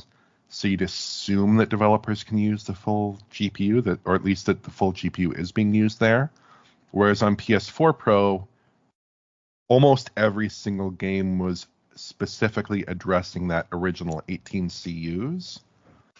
And Sony was not able to it seems like they were not able to basically uncap that restriction and allow games to address the full 36 CUs, except for maybe a small handful of games where the developers were not specifically addressing like the CUs there, and the games were able to scale to 36 CUs without any patches. I believe that might have been the case in one or two titles. Now, it'd be better to talk to someone who is actually involved in covering games around that period to get more context on that.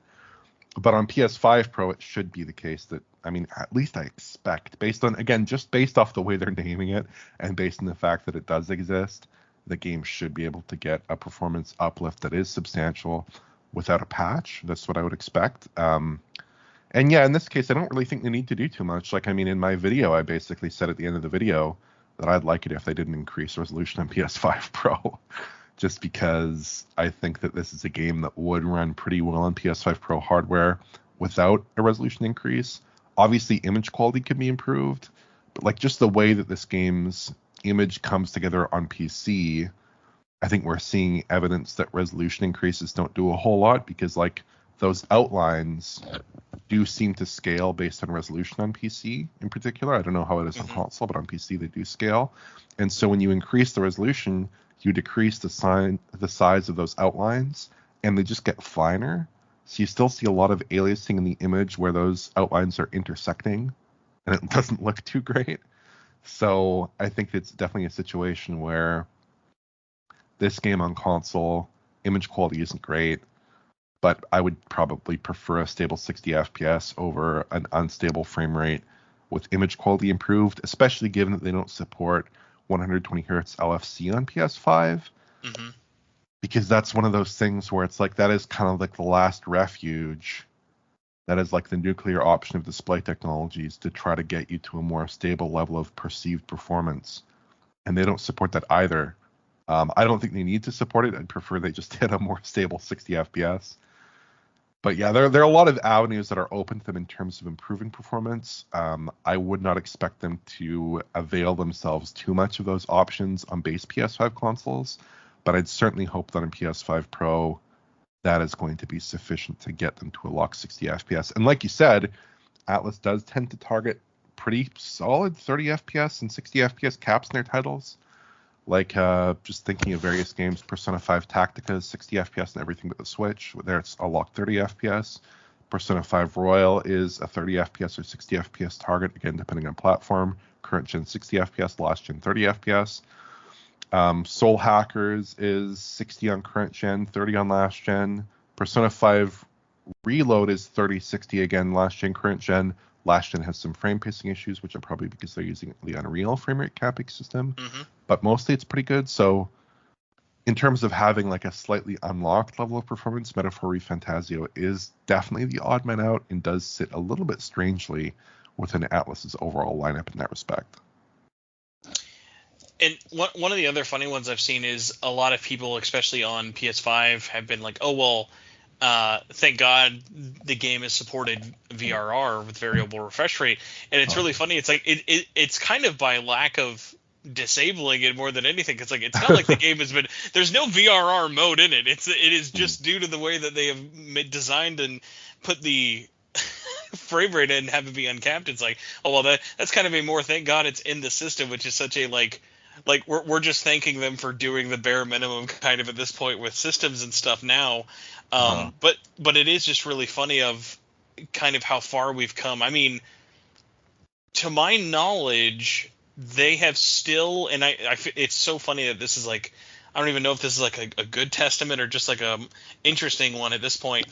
I don't think they've actually released a game that has a performance or presentation mode, which is very few and far between these days. So many games now when you get most AAA games, it's like, okay, well, which of the 9 modes should I use? Yeah, it certainly is unusual. Certainly is unusual in that respect. But I mean, I think it's perfectly defensible if you have a basic graphical configuration that is running well, that is running the game how you intend. But at the same time, in this title, that's not necessarily the case. So I wouldn't mind an option or two to change that.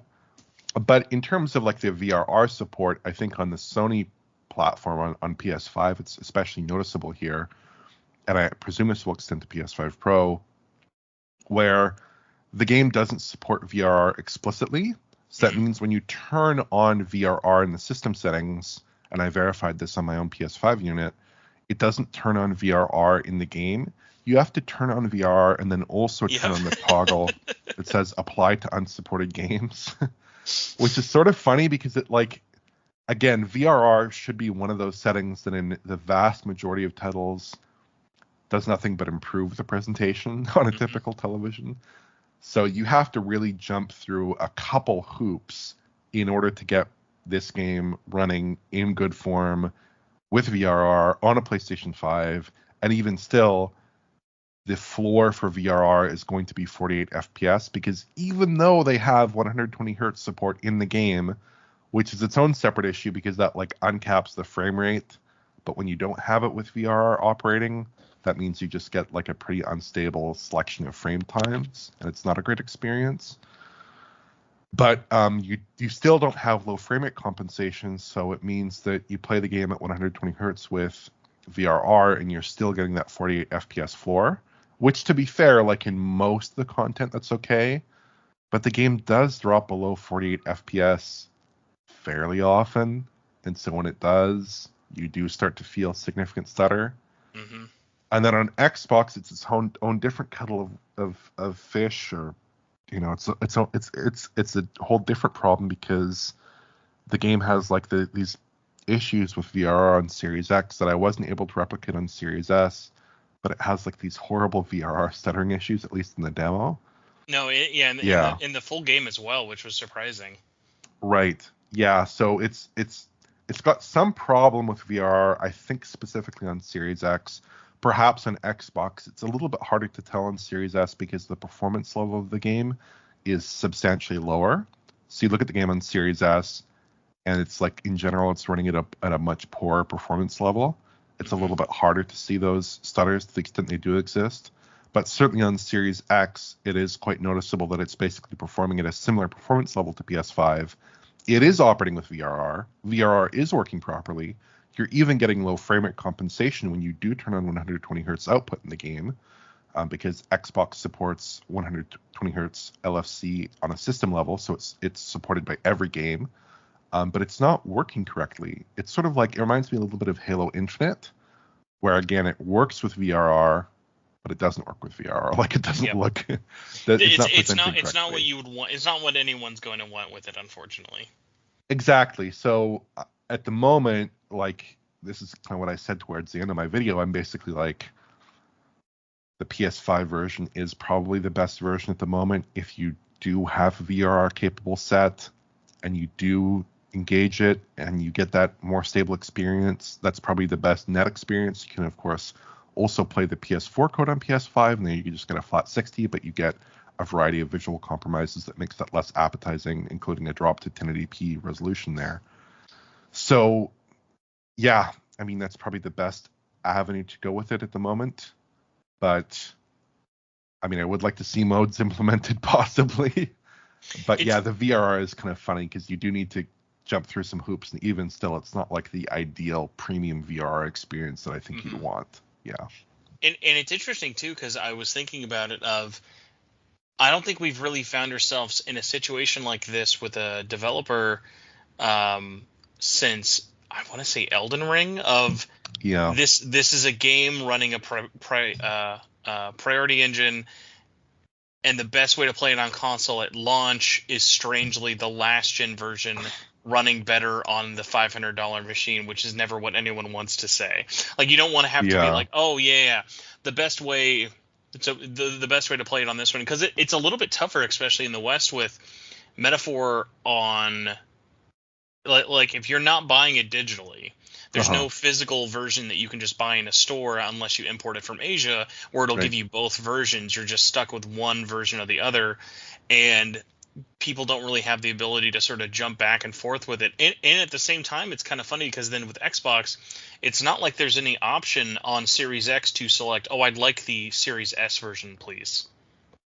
Like Yes, I that mean, that option's not even there. Not like obviously yeah. you would think, well, why would I want to? But then you have like there were probably, I think it's safe to say, when Elden Ring was the example, there were thousands of people who were playing the last gen version just to have that steady 60 FPS option on a console. Yeah, I'm not sure whether I would say like to me, I think like it's certainly arguable either way as to like what's preferable, especially without VRR. Like I think there is probably a very good case to be made that the PS4 version on PS5, if you don't have a VRR screen, that's probably the best way to play the game on consoles, and there's a very good argument for that.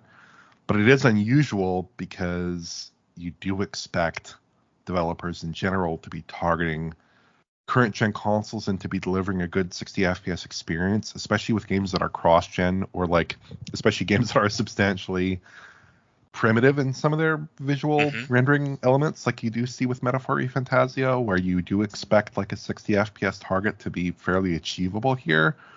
It's unusual and a little bit disheartening to see that PS4 code running better.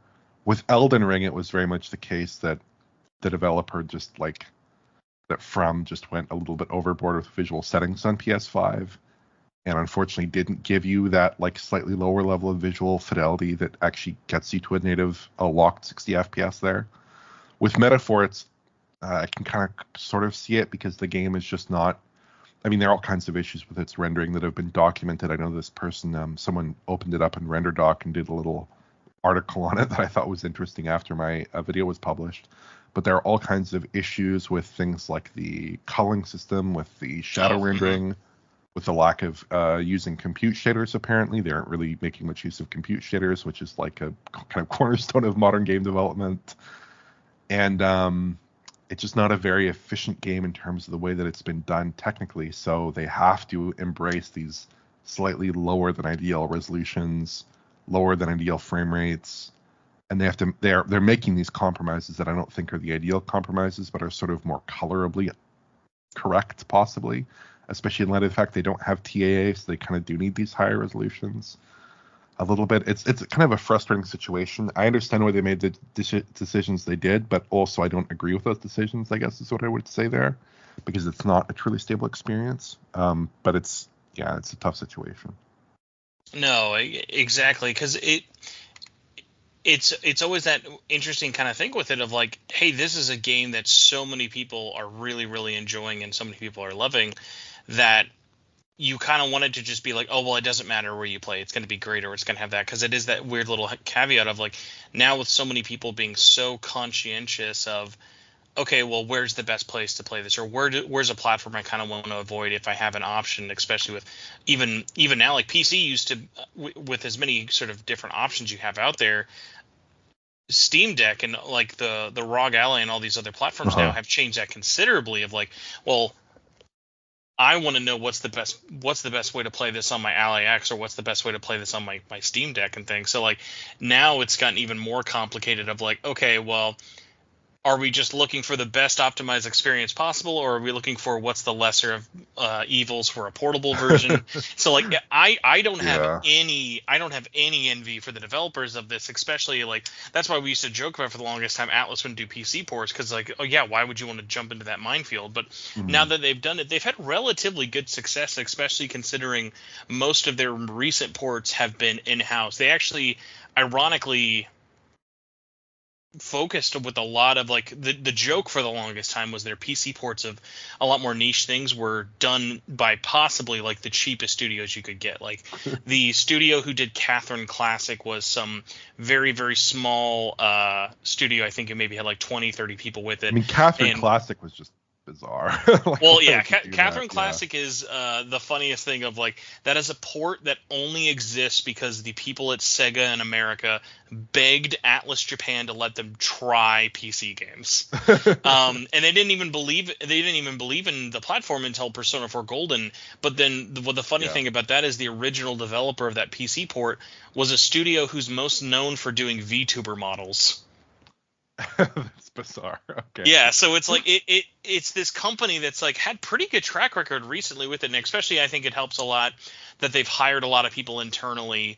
The most recent ones, especially being like Metaphor, and I would say the Persona 5 Royal port on PC is surprisingly really, really well done, and that was Uh-huh. all handled internally at Sega. So I think they've gotten a good track record with it. I think they just sort of have to continue showing us that, like, hey, they're not afraid to keep sort of messing and updating these games, because like, hey, even if like a game doesn't come out like perfect with it, I think even with like a handful of minor adjustments, even if like there is no official like pro support or anything else with it, I think there's a couple of compromises that could be made to make the overall experience better with it, because I don't think anyone's looking at Metaphor on even Series S or PS4 and being like, oh, this is unplayable, especially just because of Right. how stylized the game is. I mean, I get some flack for this with it, but I don't even mean this in a disparaging way. Metaphor is easily the best looking PS3 game I've ever seen.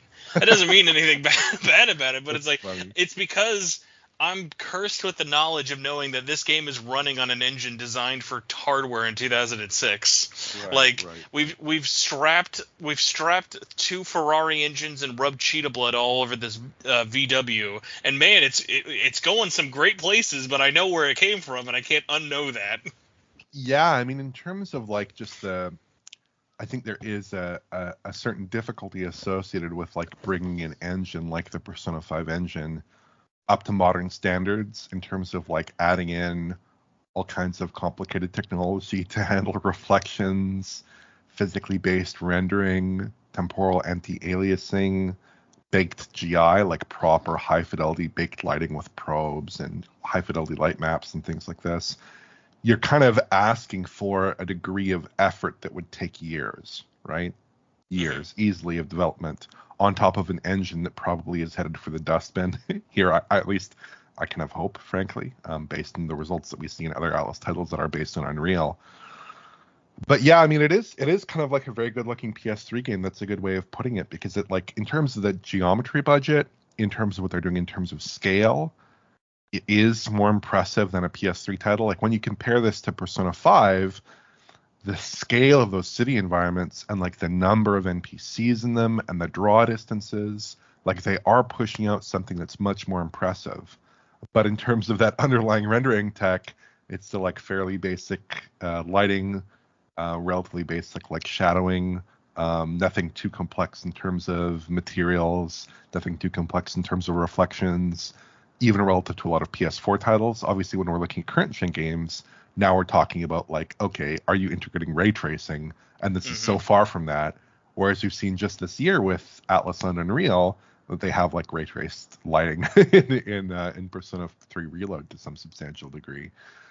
So it is definitely a situation where like it is a PS3 title in terms of the overall appearance of its lighting in particular. And I think that is a pretty fair statement to say that it's the best looking PS3 title you've seen. I think that's a good way to put it, because the game engine is certainly behind the times when it comes to, at least as it appears to me, when it comes to those kind of key rendering technologies that we're seeing on current gen and also in last gen titles.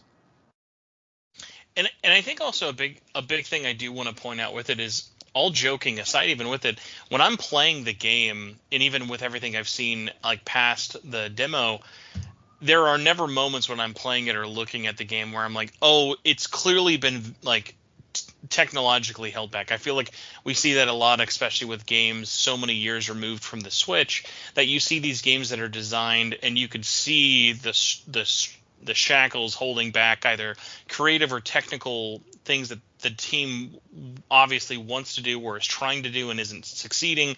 I think the fact that, like you mentioned, especially the like complexity, the nature of like how environments look for it, outside of the fact that this is the environment that Persona 5 like takes place in, this equally doubles and triples the graphical like impression I have from Persona 5. Like I look at Persona 5 now and I'm like, oh, this is a very dated game that obviously came out 7+ years ago. Mhm. Whereas like I look at Metaphor and I'm like, this, they knew what their constraints were, and I don't even honestly think that they would view it as a constraint. I think if you asked that team, would you rather have 6 years of development with let's say 150 people, or would you rather have Unreal Engine 4 years and 75 people, that they would rather have more hands and more time into it to get what they want out of it without having to maybe like have any of those like either financial or time constraints that so many, like, it's just the realistic part of like game development. Unfortunately, it's like there's either never enough time or there's never enough money, and it's very rare that both are happy about it. Yeah, I think it's kind of a situation here where like Metaphor is maybe doing better in terms of its artistic presentation than like Persona 3 Reload, for instance, but the engine technology is maybe holding them back a bit more. And then vice versa, you end up in a situation like Persona 3 Reload, where like the environmental assets are weirdly lower quality than I would expect, but that engine technology is much more advanced. Well, what I'd like to see ultimately is basically for Atlus to combine those two approaches. And for Studio Zero, or the P Studio team, I think the Persona Studio team that is working on Persona 6, to be working on Unreal, ideally. In particular, if they're working on Unreal Engine 5, I think that would be very compelling, possibly very compelling for a new Persona game, very compelling for whatever they're doing next, because you have a good solution for like indirect lighting built into the engine that probably you can work with for a Persona title, where in the past they've been kind of reticent to adopt more backlighting techniques that are maybe a little bit harder to work with, possibly. And I'd love to see them combine the higher quality art in general that we've seen out of titles like Metaphor ReFantazio, that we've seen out of titles like Persona 5, with more sophisticated rendering tech. That's what I'd like to see. But for sure, like, after you get past the initial like couple hours of Metaphor ReFantazio, I think what stands out and what continues to stand out to me is the overall high level of art fidelity in the game, with the 2D art and the character portraits. And I'm not as much focused on like, oh, the rendering tech isn't quite up to current gen standards. It's not too bothersome to me. Like, obviously within the context of a technical review, I am being more critical of those things because that's just the name of the game. But ultimately, like, if the game is running at a performance level that I can accept, which mostly the game with VR on PS5 is more or less doing that, then I'm not too bothered by like, yeah, the underlying visual settings are not the most advanced in terms of what they're doing with like physically based rendering. It's okay, you know. And for Atlus, I don't really have a super sky high expectation with some of these things, but I think it's generally not too offensive. The most offensive thing to me at the moment is just the fact that performance is kind of in this like unstable state. That's the thing that I'd like to see Atlus improve, and that's the thing they could realistically improve with this title, either with further optimization, which is perhaps less likely, or with just like changing the visual configuration of the game or opening it up with different modes and things like this. So that's certainly something they could do.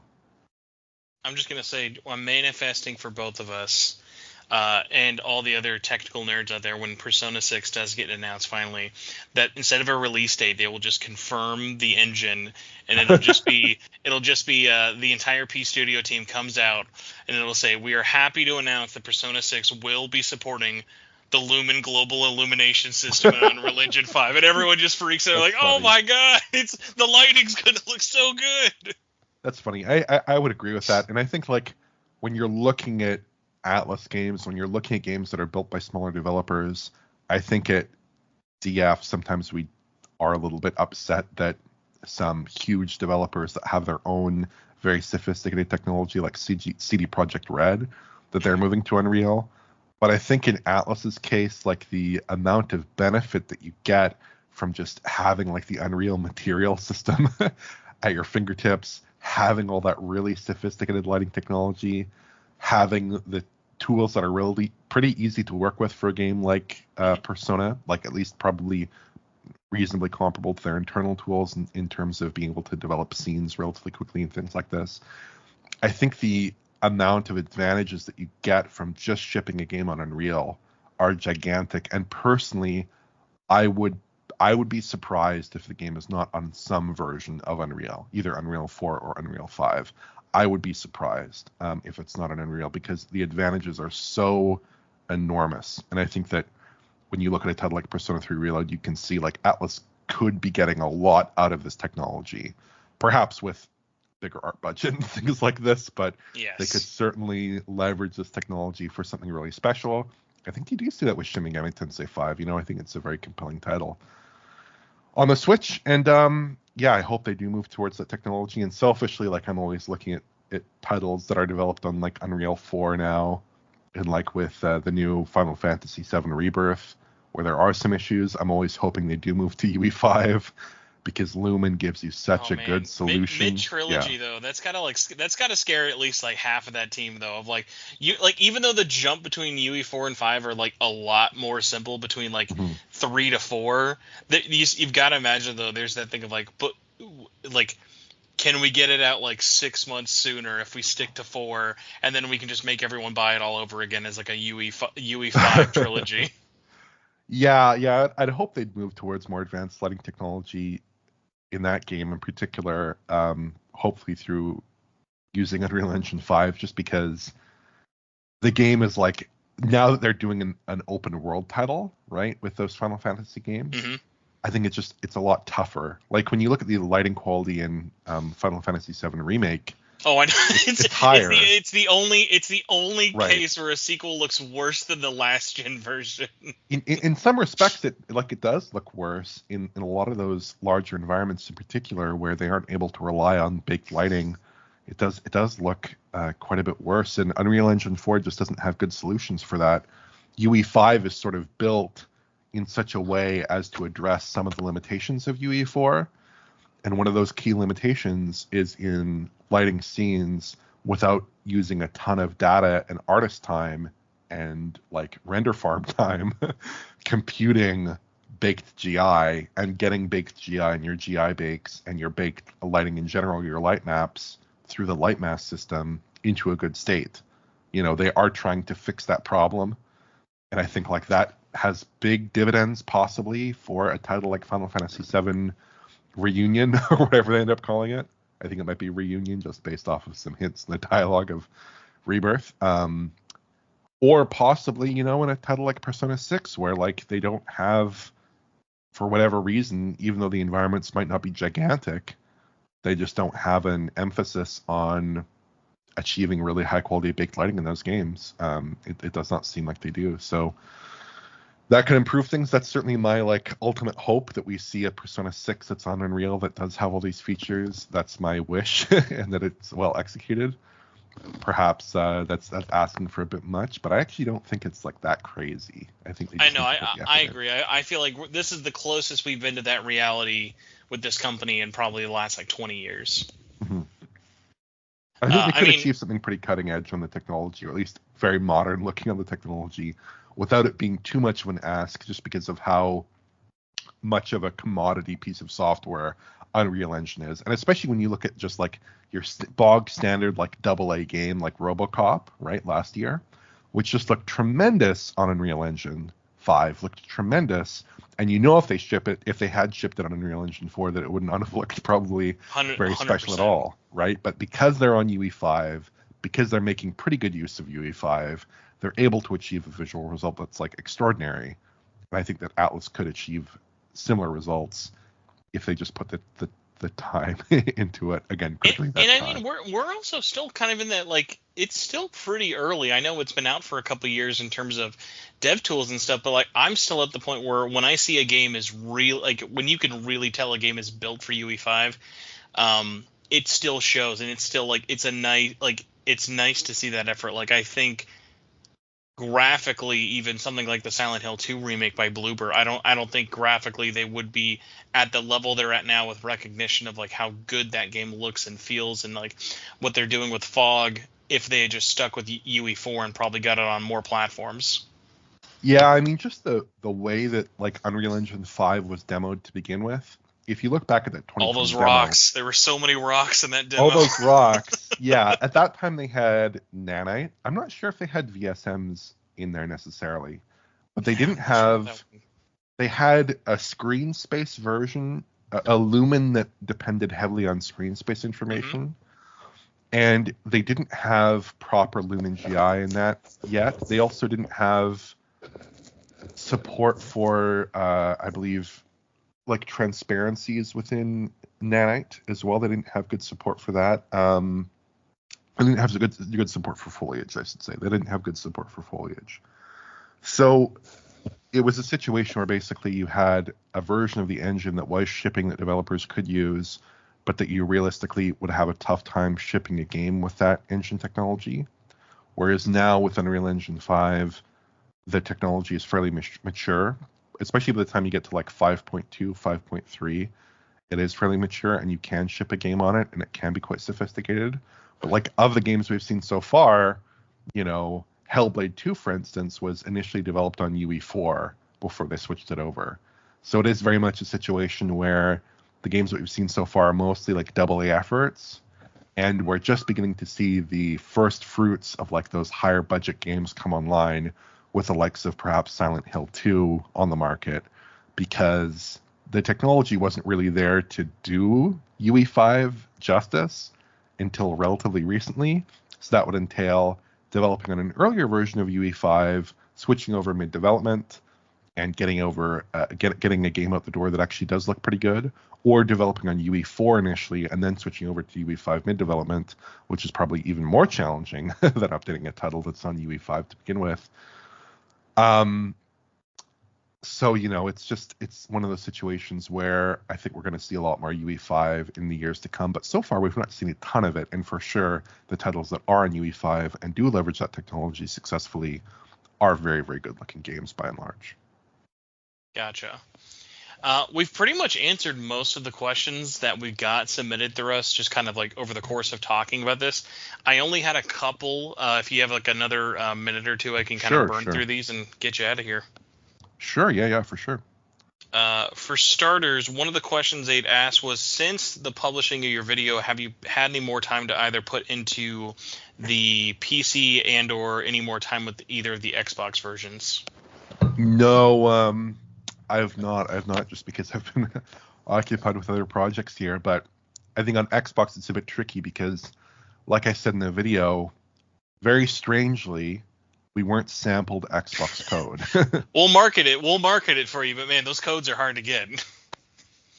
Yeah, I don't know why we weren't sampled that code. On PC, I am able to access the final version of the game at this point, but I've not taken a look at it. I guess if we did get access to Xbox code, I would be curious to see how they do patch it, if they do improve things like the VRR presentation. I don't think they have thus far, judging from impressions online. Yeah, the day one patch after launch, ironically, for consoles has just been it unlocks demo saves. So if you were playing the demo, it lets you bring those into the full game. You can't just do that based off the disc or the launch code with the game. But interestingly, they've done a handful of patches already. And I think because of how not sloppy, but I think because of how more uneven the PC version was and how apparent that was when the demo released, they've been doing a lot more hot fixes and patches over the course. So the PC has gotten more updates than console has, which has been kind of nice to see. So at least that's kind of a good sign of where things are to come with it. Of like they're at least not going to be set in their ways there. I know initially on PC there was an issue with the timing code that was like very poorly implemented, that the PC kind of hotfix developer Calban, who produces the Special K little game modification there, he actually managed to improve the performance of that code by basically rewriting it and replacing it on the PC version. And I believe that Atlus basically integrated a similar modification into their game and improved that on the PC release. That's no longer necessary. And from what I've seen on PC, performance is not great, but it's not horrible either. My only like real critique, looking at it from the perspective of someone who does have a higher end machine, is that in order to like comprehensively address the issues with aliasing, you do need to downsample from a pretty meaty resolution. Like you need to start talking about 6K or 8K downsampling, and in that case, you're talking about achieving a much lower performance level. Although I would be curious to see if someone was able to develop like a reshade plugin that injected FXAA or something in a more effective way, like a really comprehensive post-process anti-aliasing solution that might soften that image, might give you a bit more stability. Although realistically, temporally speaking, like over time, FXA is not going to do a whole lot for you. Maybe it can clean up those edges a bit and give you a slightly smoother experience. I'd be curious to see that. But yeah, the PC version has been getting some patches. That is encouraging to see there, because it was not in a great state to begin with. What's been kind of surprising, and I've gotten asked about this one quite a lot with it, and it's been so strange, especially because I think Atlus is so very much aware of like people love how these games look and the style that always oozes out of them all. Something I'm shocked they've still not, after all these years of dipping their foot into PC games, officially supported, and especially so with Metaphor, is ultra widescreen. Like Right. These are always like some of the most like first requested mods that people wanted to put on things like Persona, even like Soul Hackers, and especially with like Metaphor, with like how kind of grand, especially with like those big city shots and like watching things. Obviously, the like pre-rendered cutscenes and like anime opening like style cutscenes are going to be something you're a lot more like stuck at the curve with, but I think for the gameplay, it's been funny of them not officially supporting that in any way yet, just because obviously every mod takes to kind of different ever with it, but it's one of those things of like, there's not been an Atlus game that never got this modded into it. So it's always been funny of like, kind of like what I always like wonder for like developers, like why not do that? It'd be like at this point being a AAA Sony game and not launching with photo mode. It'd just be like, well, someone will mod it in. It's like, well, everyone just kind of expects that to be there. Ultrawide can be tricky just because it depends on the level of accommodation you need to do throughout the game and the level of accommodation you're expected to do. Because like gameplay in most instances is going to be doable, right? But with an Atlus title, you have to think about the UI. Oh, right? so much. So ironically, the UI is actually in this game is the reason why I would like to see more, because I think of like, especially in those big towns you go into in the beginning of the game and later on, of like all the chatter bubbles kind of almost bury the screen, of like it gets a little crowded, of thinking if you had a little bit more real estate on each side to sort of like have the player there, and then on the left and right peripheral you can actually see the conversations a little bit better. Yeah, like to get a truly comprehensive ultra-wide solution, you would need to probably redesign the UI substantially. And in most games, the UI is not going to be a gigantic impediment to ultra-wide support, especially like the in-game UI. But in this case, the various menus, the in-game UI, I can imagine that's all pretty strictly written for a 16:9 display. Getting that to work in ultra-wide. I mean, I'd be interested to see the solutions people are coming up with in these mods, because to my mind, that would be a little bit more challenging, unless you're just going to display all the menu content within a 16:9 frame. And then also, obviously, the anime cutscenes, which there are a lot of in Metaphor Fantasio. Way more than not Royal. Oh, Reload. Royal for sure. Reload especially, which was very surprising to see. Yeah, they're probably like maybe like a 12 of them or something in Reload. It's kind of extraordinary in that title. They lean a lot more on the dioramas and then 3D cutscenes in Reload.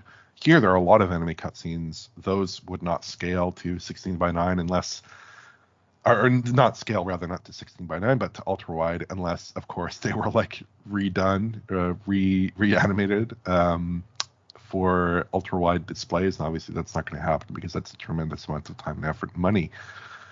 Or cropped, possibly. Probably you just present them within a 16:9 frame on an ultra-wide display. The other issue, of course, is those 3D cutscenes, which again probably do need some level of accommodation, even though they could be rendered in ultra-wide form.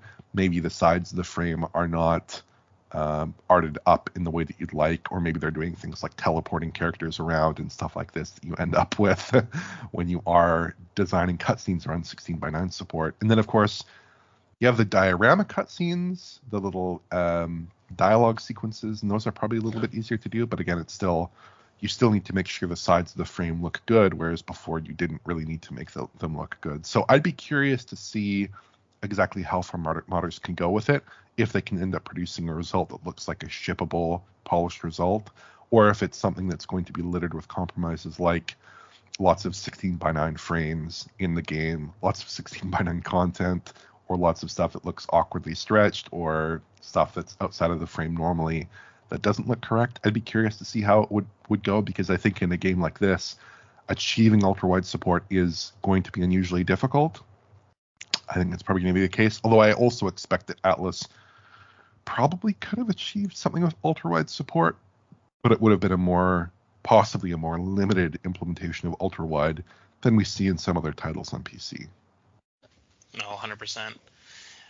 Last actual hard question for you. Okay. We've had by Sai, who said, we're going to, obviously, you've played Persona, you've played Metaphor, you've played SMT before. What are some other JRPG franchises that you've had experience with and are a fan of that you don't often get to talk about? Oh, geez. I like Final Fantasy quite a lot. I'm fairly basic when it comes to JRPG. Well, I mean, listen, when I've got multiple 100+ hour RPG franchises to jump into, I'm never going to blame anyone for not saying they don't have time for Trails, Ease, and everything else in between. Yeah. I like Arise a couple years ago. That was good. Trails of Arise, I think that was quite good.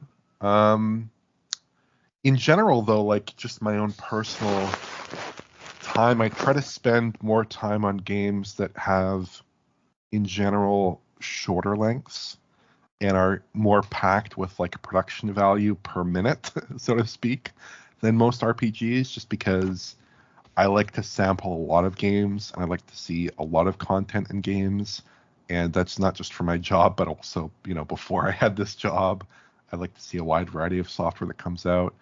And in general, it's probably not a great use of my time to spend like 100 hours on every single RPG that comes out, unfortunately. I don't have the time for that. So I tend to devote time towards like Persona titles when those come out. Obviously, Metaphor Fantasio, I expect I will finish this game. Final Fantasy titles I put some time towards. Usually it's those like real tentpole JRPG releases, those Final Fantasies, and at least for me, those Persona titles that I do put the time towards and I do try to finish. But most RPGs in general, I just don't have the time for, unfortunately, these days. I don't have the time for it. So, titles like Astrobot, I will put time into and I will finish them because they are more bite-sized. 15 hours I can do for a game. Especially when I'm thinking about like putting towards a game of the year list and stuff like this that I do for Digital Foundry. I do need to focus a bit more on games that treat my time a little bit more preciously. But I do, for Persona, I do make an exception because I do enjoy Persona games quite a bit. So that's kind of the lay of the land at the moment. Well, I'll make one recommendation if you haven't played it, and it hopefully won't scare you off or give you the wrong impression of me. If you have the chance, one of my most recommended and most underplayed Atlus games is, I cannot recommend Tokyo Mirage Sessions to people enough on Switch. I've beaten Tokyo Mirage Sessions, yeah. See, I love that one in the sense of like it's a 30-hour story. It doesn't waste your time. It runs pretty well on the Switch, especially compared to the Wii U version. And that's always a good one of like, if people are into these kind of games and are looking for something that's not going to be as long of a commitment, but obviously still going to like play like a traditional sort of Atlus game, that's like my go-to one I always tell people. Yeah, I wouldn't mind it in general if Atlus adopted a strategy that was like a little bit more emphasizing these slightly shorter games, because it is a little bit intimidating to have a title like Metaphor Fantasio come out, and it is obviously a very special game in a lot of what it's doing, but it's also an 80-hour commitment. And I don't know that games need to be an 80-hour commitment. I think like 40 hours would also be reasonable, something like that. But also, I don't know that it would really be a Persona game if it wasn't fairly lengthy. I think Atlus struck an interesting balance with like Catherine, where that's like, I don't know, 12 hours maybe, but it's a pretty interesting and meaty 12 hours. I wouldn't mind seeing them go more towards that approach again, but I also think with Persona, the kind of depth of the story, the intricacies of what they're pulling off, the kind of complexity of the gameplay, I think that is probably better suited for like an 80-hour runtime in general. But for sure, it's a bit intimidating to see a new Persona game drop. And for me, it took like almost 3 months for me to beat Persona 3 Reload. And that was playing fairly consistently, at least with my schedule, accommodating my schedule. It's a lot of game there. It's quite a bit of time to devote towards one game just to finish it and not even tackle like a lot of the side content in that title. So yeah, that's definitely an area where it is a bit more intimidating, but it's kind of, I don't know, kind of native to that Persona approach at this point to have a much longer runtime, I think. No, for sure. Well, I will not keep you any longer so I can get back to my 100+ hour RPGs. But I did want to thank you again for staying so long and chatting with us and everything today. It was awesome getting to talk tech with you, which I very rarely get to do, unfortunately, but is always a pleasure. But where can people find you, whether it be like your socials, Digital Foundry, anything upcoming they should look forward to?